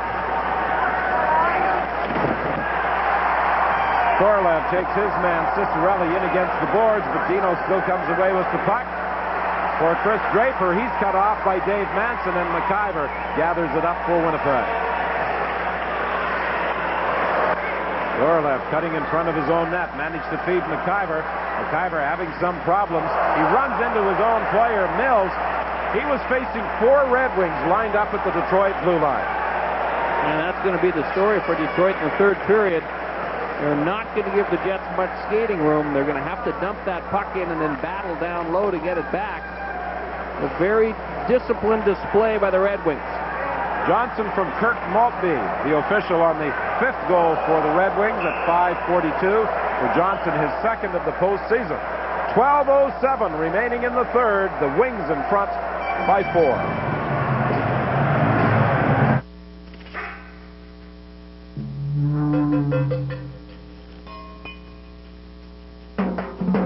We figure there are enough nasty surprises in your life, so the last thing you need is one when it comes to your car. That's why at GM Goodwrench Service Plus, we use only genuine GM parts and fix it right the first time. GM Goodwrench Service Plus. The plus is in the service, not the price. When you buy or sell a home, you can place full confidence in any of these Delbro representatives. Each is a trusted professional with the integrity and knowledge to serve you better. The people at Delbro work together, so each has access to fully reliable information and more opportunities. Dedicated, understanding, responsive. They are the pride of Manitoba. Delbro Real Estate. Hockey action continues to come your way on Hockey Night in Canada all this week. Tomorrow night, Florida and Boston, Game 3 of that series, with Florida leading 2-0. Thursday in St. Louis at Toronto, the Blues looking to wrap things up. And on Friday night, it will be the Jets at the Joe Louis Arena as the Red Wings attempt to advance to the second round. It looks very much as though they'll be heading home with a victory as they lead it here by a score of 5-1. Eastwood can't free himself from a check. Shannon is having problems. He leaves it for Finlay, who was pinched in. He was stopped, and the Red Wings are able to clear. Vernon, attempting to play the puck, slipped and fell going back of the net. Fortunately for the Red Wing goaltender, there was no jet in time to take it away from him. Well, the Jets were just dumping the puck into the zone, rimming it in along the boards, and Kozlov reached out with his stick and redirected that puck. Vernon shaking his head, and you want to believe that he's staring directly at Kozlov. Well, when the Red Wings last won the Stanley Cup, it was 1955. And Winnipeg then set a record for consecutive days with snow on the ground that was broken this year. And there is still snow on the ground in the Manitoba capital, believe it or not. Will the Red Wings end that 41-year drought? Well, they're looking real good right now. I'll tell you what, this is a team that looks solid. If they can stay free of injuries, it's obviously going to be a club that's tough to beat. King wheels and fires it. It's blocked by Yzerman. King was able to get it back. He dumps it high to the corner. King broke his stick. He has to go to the bench to pick up a new piece of equipment. Yzerman got Muni turned around. He shoots. Puck was taken to the corner by Tverdovsky, and he starts away now. He has Kilger with him. Kilger was checked at center ice by Yzerman. It's amazing how quickly Yzerman got back into the play defensively. Well, they're always in a very strong support position, the forwards of the Red Wings, especially when they're protecting a lead. If one of the defensemen misses a check, there's always somebody there backing them up. That's what's so frustrating for the Winnipeg Jets as they advance into Detroit territory. You beat a man one-on-one, and all of a sudden there's another red jersey staring you right in the face. 10:47, the time remaining in the third. 5-1, the Wings in front. This crowd, the total sellout, prepared to set up a roar similar to the one that existed here on Sunday afternoon when the Jets won 4-1. And in the third period, it looked for a time as though, or in the second period, that might happen. But even the presidents have to shake their head and marvel at the power play proficiency of the Red Wings that really has been the difference in the hockey game. I mean, you look at Detroit, everybody looked at their performance in the Stanley Cup final last year, said they couldn't compete. Keep in mind that they were playing with Fedorov, Yzerman, and Primo all significantly injured. Right now, this club extremely healthy, and they are firing on all cylinders. Now, the Red Wings have been fortunate this year that they haven't had any major injuries to any of their stars, at least injuries that would keep them out for a prolonged period of time. You go back to the beginning of the season, and the thing that they said they learned from that whole Stanley Cup experience was that defense can win you a championship. And that's how the New Jersey Devils won it. And Detroit started from day one taking much better care of the defensive zone. By a wide margin, they will capture the Jennings Trophy for allowing the fewest goals against in the NHL. And when you have the kind of talent that they have up front, it just makes them all the more effective. And that certainly came to the forefront tonight on the power play unit.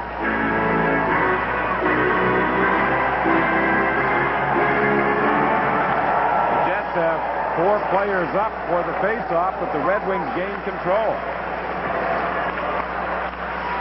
Another area where the Wings have been beating the Jets tonight is in the face-off circle. Now it's McIver trying to slide it through. It was cut off by Cicerelli. And then Manson takes the puck away from him. Manson gives it to Tkachuk. Cicerelli and Primo are watching him as he dishes off to Manson. Long shot.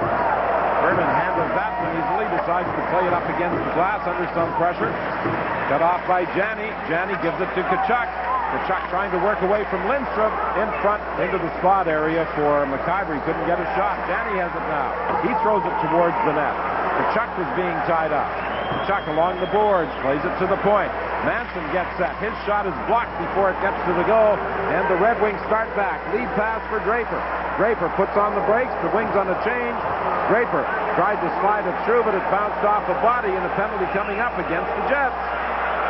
Dave Manson, I believe, is going off again. Well, another undisciplined penalty by Dave Manson. And you can see clearly that Manson is frustrated, but there's just no excuse for this.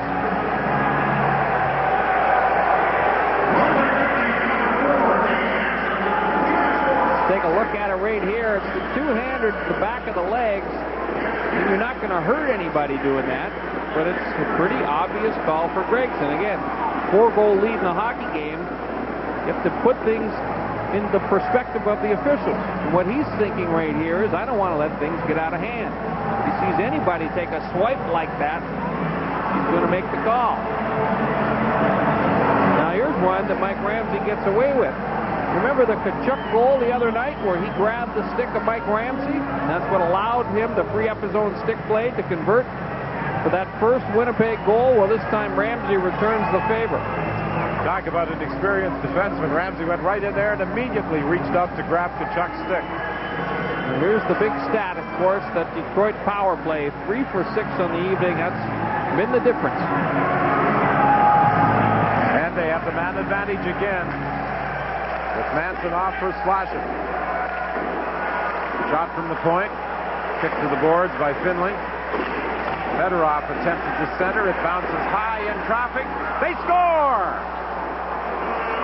Yzerman was able to jam it past Nikolai Habibul, and that puck bounced high, and as he came out from the corner, he jammed it past the Winnipeg goaltender. Well, it's been a tough night for Habibul, and I don't think he has played a couple of the Detroit goals the way that he would have liked to. He's been under siege again. Been so sensational on the breakaways and the 2-on-1 opportunities and the extremely athletic saves that when the goalkeeper does make a mistake, he's played so well, and it catches everybody by surprise. But watch, this puck actually, it's all tied up around the referee, but Habibul makes the cardinal sin of leaving the goalpost on the short side early. All he has to do is really stand there, but by leaning to his left, he creates just enough of a hole for Yzerman to find room. And that's 4 power play goals in this game now by the Red Wings, and this season they twice had 4 power play goals in a game. This is the second time they've accomplished that feat against the Winnipeg Jets. They did it back on March the 12th. You know, undisciplined penalties have really cost the Winnipeg Jets, and now we got a game that is clearly out of hand. The Red Wings dominating from the midpoint, or I would say the beginning of the second period on.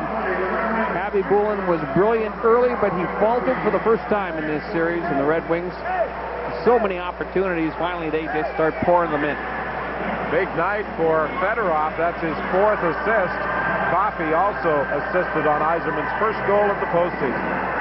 See Mike Vernon got hit in the head with a roll of toilet paper. That's what he was kind of chuckling about and pointing over to his bench. Kind of hunkered down right inside the goal net in case some crazy fan tries to throw something else up.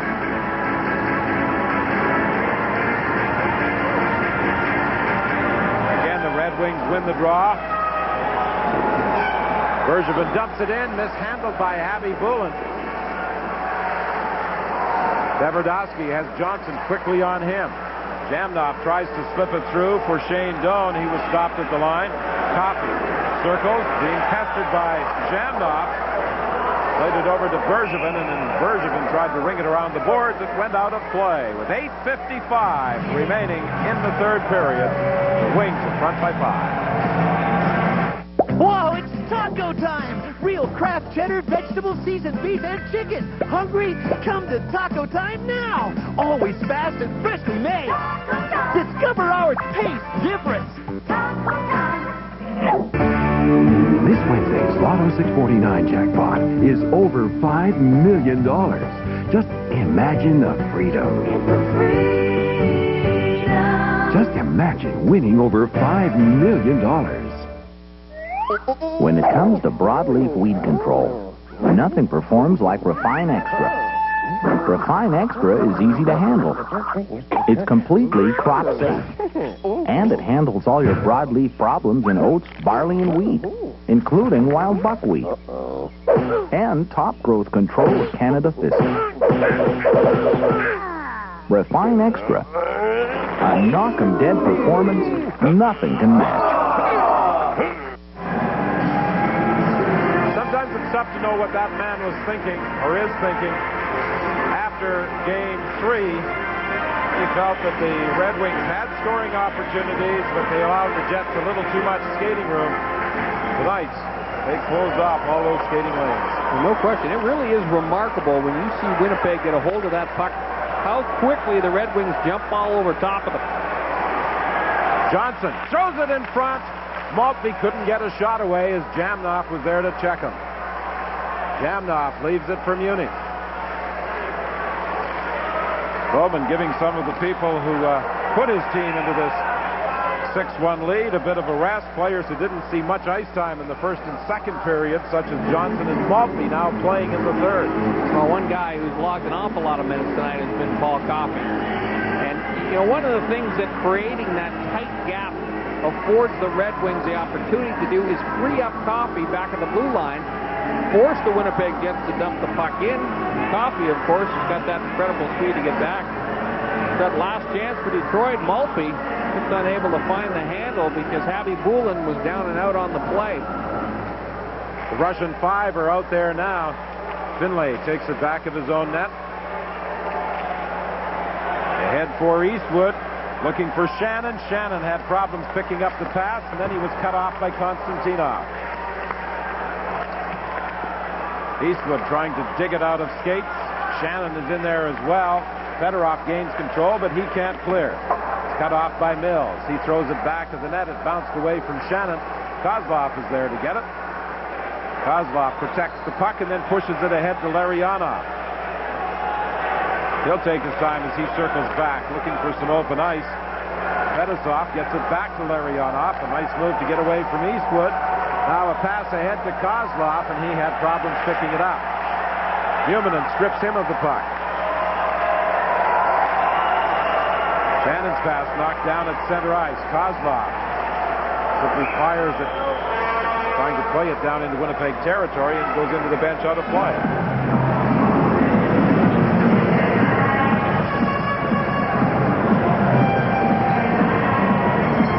Now back in 1950 for some of our viewers who may recall, Pete Fabando scored in the second overtime to give the Wings a 4-3 Stanley Cup victory. Game 7, the only Stanley Cup final game to be won in the second overtime. Again, the puck goes up into the crowd. The Red Wings, 7 Stanley Cup victories.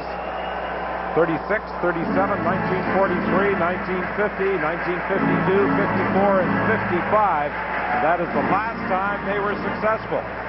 But among American-based teams, they have won more Stanley Cups than any other.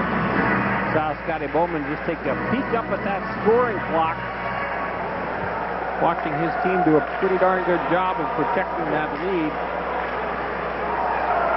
And he continues to roll troops over the boards. And this club has had a lot of jump all night long. On their shift changes, guys are just absolutely, the first 3 strides when they jump over the boards are explosive ones. Well, the Red Wings came out with a purpose tonight, and although the Jets did get back on even terms, the power play goals and the undisciplined play of the Jets proved to be their undoing. That's what they were guilty of in Game 2 at the Joe Louis Arena, and they wound up being shut out 4-0. They came back under control for Game 3. Here's a lead pass, Yzerman going in. Abby Bullen takes it away from him. Danny races after the puck, tried to free it for Tkachuk, but it was broken up by the Wings. Olczyk now flips it in deep. Bob Airy leaves it there for Coffey. Coffey loses it to Olczyk to Tkachuk, and Tkachuk is knocked down before he could get a shot away. Abby Bullen has made saves on 3 clean-cut breakaways from center ice. The Red Wings, that tremendous speed, found all kinds of holes in that Jet defense. Here comes Yzerman again, 3-on-2 for Taylor, but it's offside. 5:54 is the time remaining in the third. The Wings will be heading home, looking to wrap things up Friday night at the Joe Louis Arena, unless this man can perform miracles. No question, the Red Wings are going to come out flying in that game as well.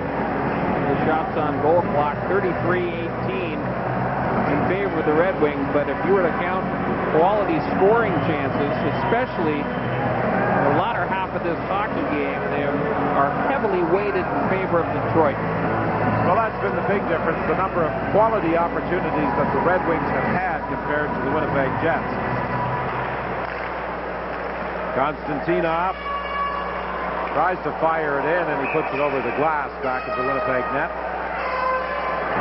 Might be one of the final souvenirs for the 15,000-plus fans here at the Winnipeg Arena this evening.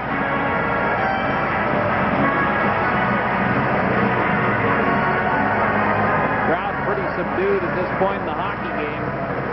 The home club has not given them much to cheer about since the Red Wings put up those 3 power play goals in the second period.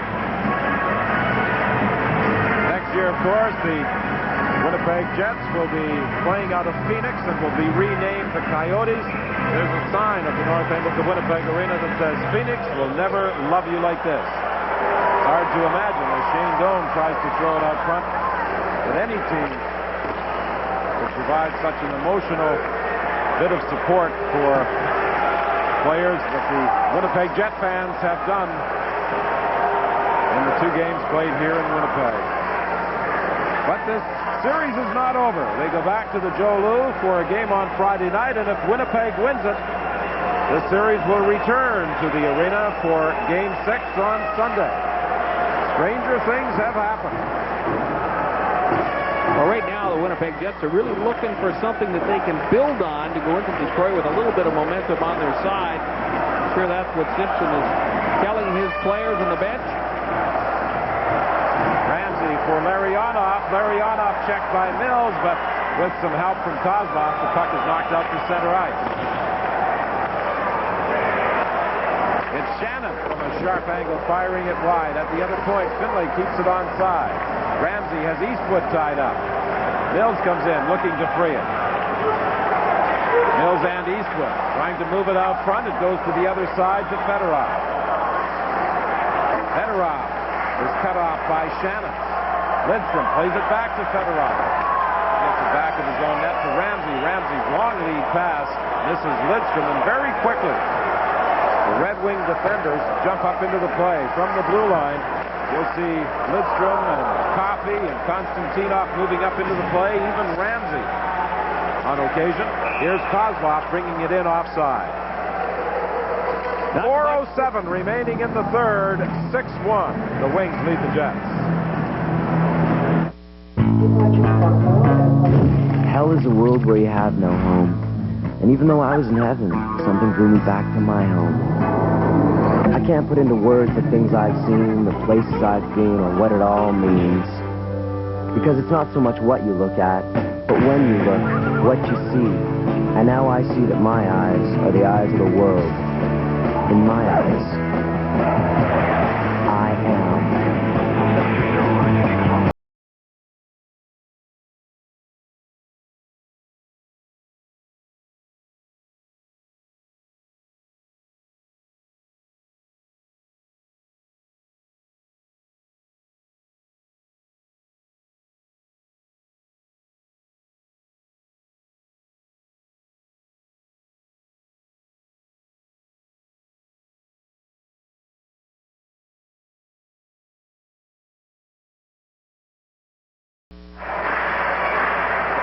Check out the expressions, the forward portion of the Fab 5 unit. You kind of wonder who's winning this hockey game. Not a lot of emotion and a very business-like approach. Contrast that with the reaction of the Jets after winning Game 3. The Red Wings keep things on an even keel. Their assignment is far from over. Well, they consider the Stanley Cup to be their assignment in this 95-96 season. Philadelphia tonight over Tampa Bay to square the series. The Rangers beat Montreal 4-3. That series is also tied. St. Louis has a stranglehold on their affair with Toronto. And Calgary is trying to stay alive, leading Chicago 1-0 heading into the third. And Friday night, we'll be at the Joe Louis Arena in Detroit for Game 5 of this series. As the Winnipeg Jets will be attempting to stave off elimination and bring this quarterfinal series back to the Winnipeg Arena for Game 6 on Sunday.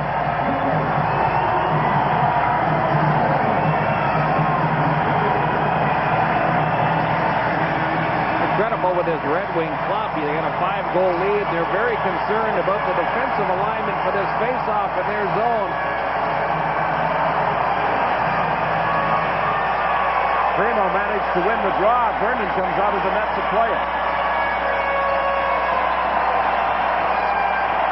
Bergevin is having problems against Stapleton. Now the puck is flipped high. Up to the line. Tverdovsky has it. He can't go anywhere with it as he's checked by Draper, and it's dumped down the ice into Winnipeg territory. Now it's Korolev dodging the check, sliding it across to Craig Munich. He dumps it in, and back after it goes Konstantinov, teed up for him there by Mike Vernon. Svetislav comes back to help out. Ahead to Johnson. Johnson working in against McIver, puts on the brakes, looks for some help, now throws it back to the net for Chris Draper. Into the slot, Konstantinov. He's robbed by Happy Bullet as the puck is flipped back down the ice. And again, it's remarkable. Konstantinov, Fetisov just continue to attack at this hockey game. The best defense for the Red Wings have been a superb offense tonight. Stolen by Maltby. Maltby gets a shot away. The puck loose in the crease. It's bouncing around and picked up by Dave Manson. Tkachuk dodges a check. He dumps it back into the Red Wing zone. Vernon comes out of the net to try and play it up off the glass, and this is going to be, or is it going to be a penalty? No, a face-off in the Red Wing zone. Here's how I'd describe the Goodyear Infinitrip, if I had the right camera equipment. First, Goodyear revolutionized wet traction with a deep groove AquaTread. Now, Goodyear does it again with a first lifetime tread life warranty. The new all-season Infinitrip. Engineered with high tensile steel belts and the latest molecular compounds, the new Infinitread is guaranteed to last as long as you own your car. For traction, for tread life, the new Infinitread. Is it any wonder more people ride on Goodyear? No call on the play because Mike Vernon caught a piece of that glass with the shot before it did go up and out of play. And check out the face of Vladimir Konstantinov, who continues to be a thorn in the side of the Winnipeg Jets. This time he jumps up, cruises through the slot area. That was a brilliant save by Javi Bulin. Konstantinov, Larionov, Lidstrom, Fetisov, they've all had terrific nights for the Red Wings defense. Now, you know, you have to admire the support the Winnipeg fans have provided, but there are a few who aren't helping the image by constantly littering the ice with drinks and various other forms of debris. And as a result, the maintenance crew has been called out to clean things up in the Red Wing end. The noise is one thing, but the junk they're throwing out is quite another. Well, the unfortunate thing is that how would those fans feel if all of a sudden, you know, their ignorance caused an injury to one of the players on the ice? I think you're right, Don. The feeling is starting to hit home here that potentially this could be the last National Hockey League game played here in the building.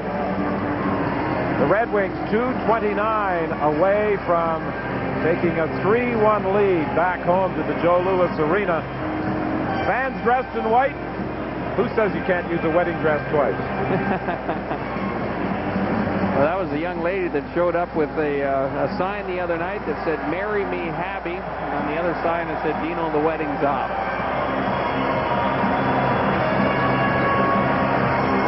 Well, the Red Wings have to be very pleased with the way they bounced back.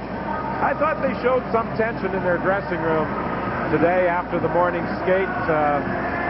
Perhaps feeling that they had to play their game, couldn't let Winnipeg dictate the tempo of the game as Winnipeg pretty much did on Sunday. Well, I think they did a terrific job of protecting their defensemen tonight.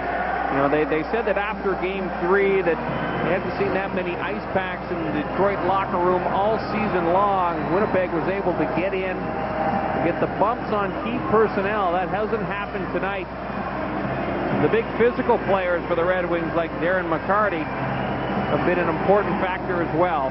They create the space for the talent to take over. Well, it's been a frustrating evening for the Winnipeg Jets, and the penalty parade in the second period really cost them after they got back on even terms. The Jets trying to set something up. Shane Doan back to the net. Has it taken away from him by Maltby. Johnson tried to flip it down the ice, and he put it instead into the Winnipeg bench. 2:15 as the time remains. Johnson and Draper haven't really logged an awful lot of ice time because it's been such a penalty-filled game. It's like that Russian unit hasn't left the ice the better part. This is the thing that Detroit has. I mean, they have such tremendous speed in their depth positions. When Draper and Johnson go over the boards, they hit you skating about 90 miles an hour, especially late in a hockey game. Become a huge factor. Johnson skates it out of the zone. He's checked by Zhamnov.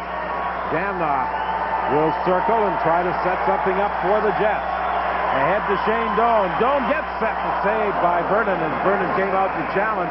Ramsey took Zhamnov down in the slot, and the two are still tangled up back in Red Wing territory. Now the Jets come back, led by Chris King. His long shot, that sails up into the crowd. Chris King is one player for the Jets that I think has had a pretty darn good night. Alexei Zhamnov has been pretty much bottled up, but King's been out there throwing his body around. He had a couple of good bumps early. But, you know, it's not Chris King. He's not the guy you're going to rely on to put up the numbers offensively. Alexei Zhamnov is. He was held without a shot for the first two periods of this hockey game. 35-20, the shots on goal favoring the Wings, and 4 power play goals have been scored by Detroit. Another quiet night for Craig Janney as well. Janney, again on that power play, intends to stay behind the net. And the pointman just couldn't put the puck in his hands, really take away from his effectiveness. If Janney can't get it, no way he can get it over to Tkachuk. Cicerelli's shot deflects off the stick. Primo's in forechecking. As it's flipped down the ice, Paul Coffey goes back after it. Coffey plays it over on the wing to Kozlov. He goes rink wide. And at this time, we say hello to viewers who have been watching the action between the Flames and the Blackhawks here at the Winnipeg Arena. It's all but over as the Red Wings have moved into a 6-1 lead and will take a 3-1 series lead with this series shifting back to the Joe Louis Arena in Detroit on Friday night. We're into the final minute. We had a pretty good hockey game going here until some undisciplined penalties by the Winnipeg Jets led to 3 power play goals by Detroit. And from that point, it's been all Detroit Red Wings. Well, the fans here in the Winnipeg Arena are standing and cheering, and now Paul Coffey gets involved with Darren Shannon. And Dave Manson comes in as well, and the linesmen have to step in quickly. And again, more debris comes out onto the ice. The fans, for this final 40.9 seconds, will be standing and applauding the Winnipeg Jets, giving them a rousing send-off if, in fact, this is going to be their final game ever here in this building. You know, it was so loud that nobody could hear Gregson when he did blow the whistle. That's why people started pushing and shoving. People were hunting around for rebounds and left the Mike Vernon. Nobody realized that the play was dead. Here it is right here. Now, Gregson's blowing the whistle at this point, but I don't think Darren Shannon or a few other people out on the ice realize, you see Vernon, I can't hear anything. This building is as loud as I have ever heard it. The fans, for the most part, have continued to stand on their feet and cheer despite a dominant performance by Detroit. Well, earlier when the Winnipeg Jets tied it at 1, a number of fish came flying out onto the ice.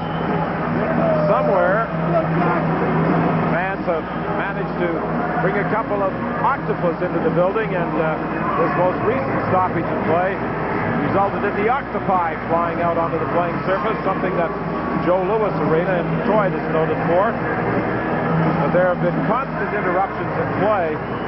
You have to hope that the maintenance staff is able to clean everything out. Mike Vernon is taking no chances. He was hit on the head earlier with a roll of toilet paper. He's getting back into the net for a little additional protection. But you have to hope that none of that debris stays on the ice and the player steps on it and is injured as a result. Well, now all the players are helping out the maintenance crew. It's unfortunate that the last, or potentially the last game, the Winnipeg Arena has to end this way. Particularly when the fans were so good on Sunday and really, with their support, elevated the level and helped the Winnipeg Jets win it 4-1.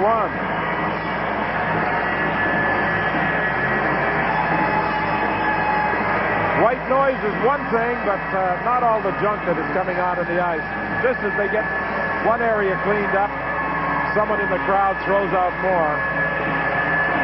You look at what went wrong and what went right for the two respective teams tonight. Well, Winnipeg really, the first 5 minutes of the hockey game, they were right in it. When they came out, they put the game plan of Terry Simpson. They started taking the body. They got some good hits early. Abby Boulin was brilliant in the first period. The Red Wings, though, they just looked like they had so much speed and too many weapons for Winnipeg to handle. And right now, all the officials and the players are attempting to do is take the final 40.9 seconds off the clock.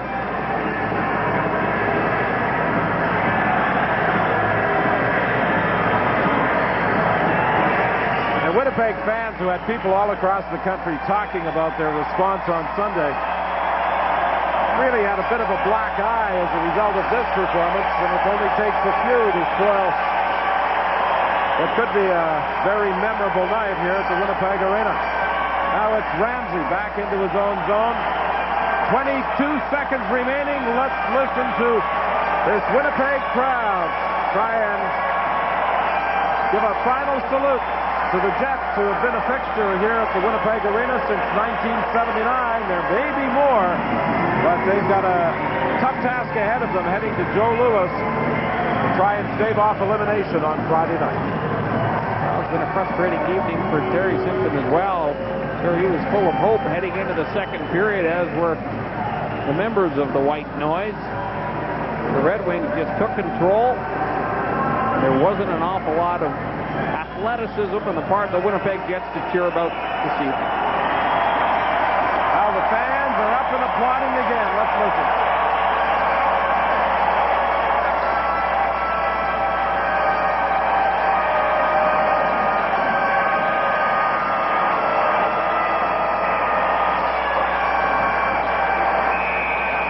And it will go into the books as a 6-1 Detroit Red Wing victory over the Winnipeg Jets. And the Wings now have an opportunity to wrap things up at home on Friday night.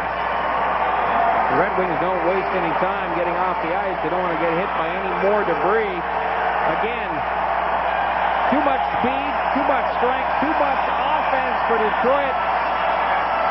Winnipeg was not in this hockey game from the midpoint of the second period on. The Red Wings just too powerful. 4 power play goals en route to a 6-1 victory. The fans continuing to stand and applaud the Jets as they head off to the dressing room. The Jets, if they hope to prolong this series, have a big task ahead of them on Friday night at the Joe Louis, where the Red Wings will take a 3-1 lead in games back home. Window power is going to change the way you look at windows forever. In the past, even the best windows have been subject to a common cold weather problem, condensation. But now, by combining our power glass and exclusive gold power spacer, we've created window power, which reduces or completely eliminates condensation. Window power is going to change the way you look at windows forever. Exclusively from Polar Window of Canada. The grass is higher than ever, and the wind still blows across the midfield. But Robin Sanders is doing something her allergies and the pollen wouldn't let her enjoy before. She's watching her favorite forward score in a Ridgefield semifinal. Thanks to Benadryl, the histamine blocker. It actually helps block the histamines that can trigger an allergic reaction like sneezing and itching. Benadryl gets you out where you want to be.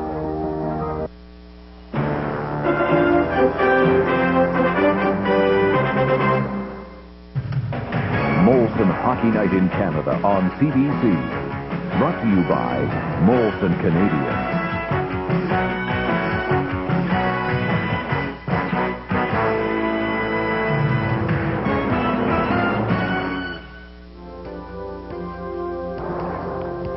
A lot of great memories in Winnipeg. It may not be over, but the Wings looked awfully tough tonight. The Molson 3-star Sergei Fedorov, 4 assists. Igor Larionov, a goal and an assist. Paul Coffey had a pair of points.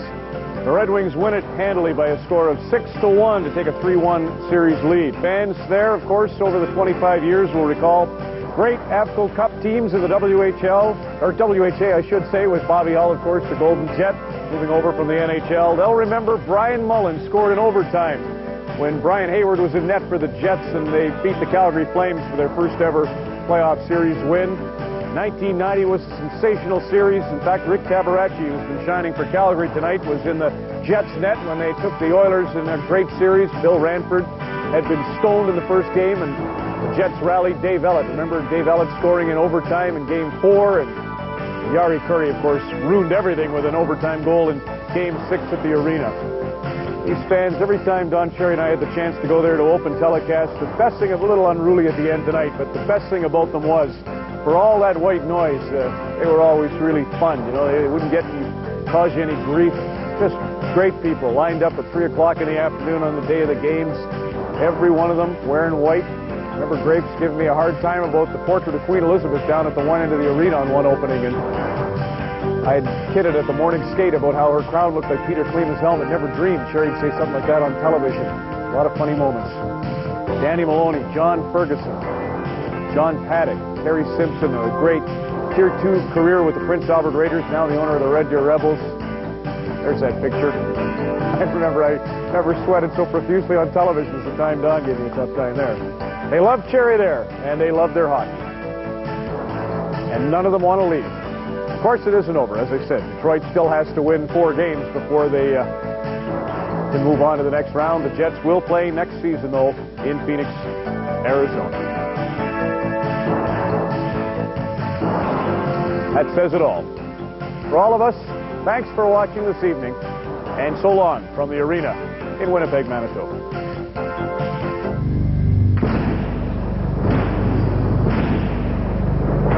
CBC Sports, Canada's Olympic Network.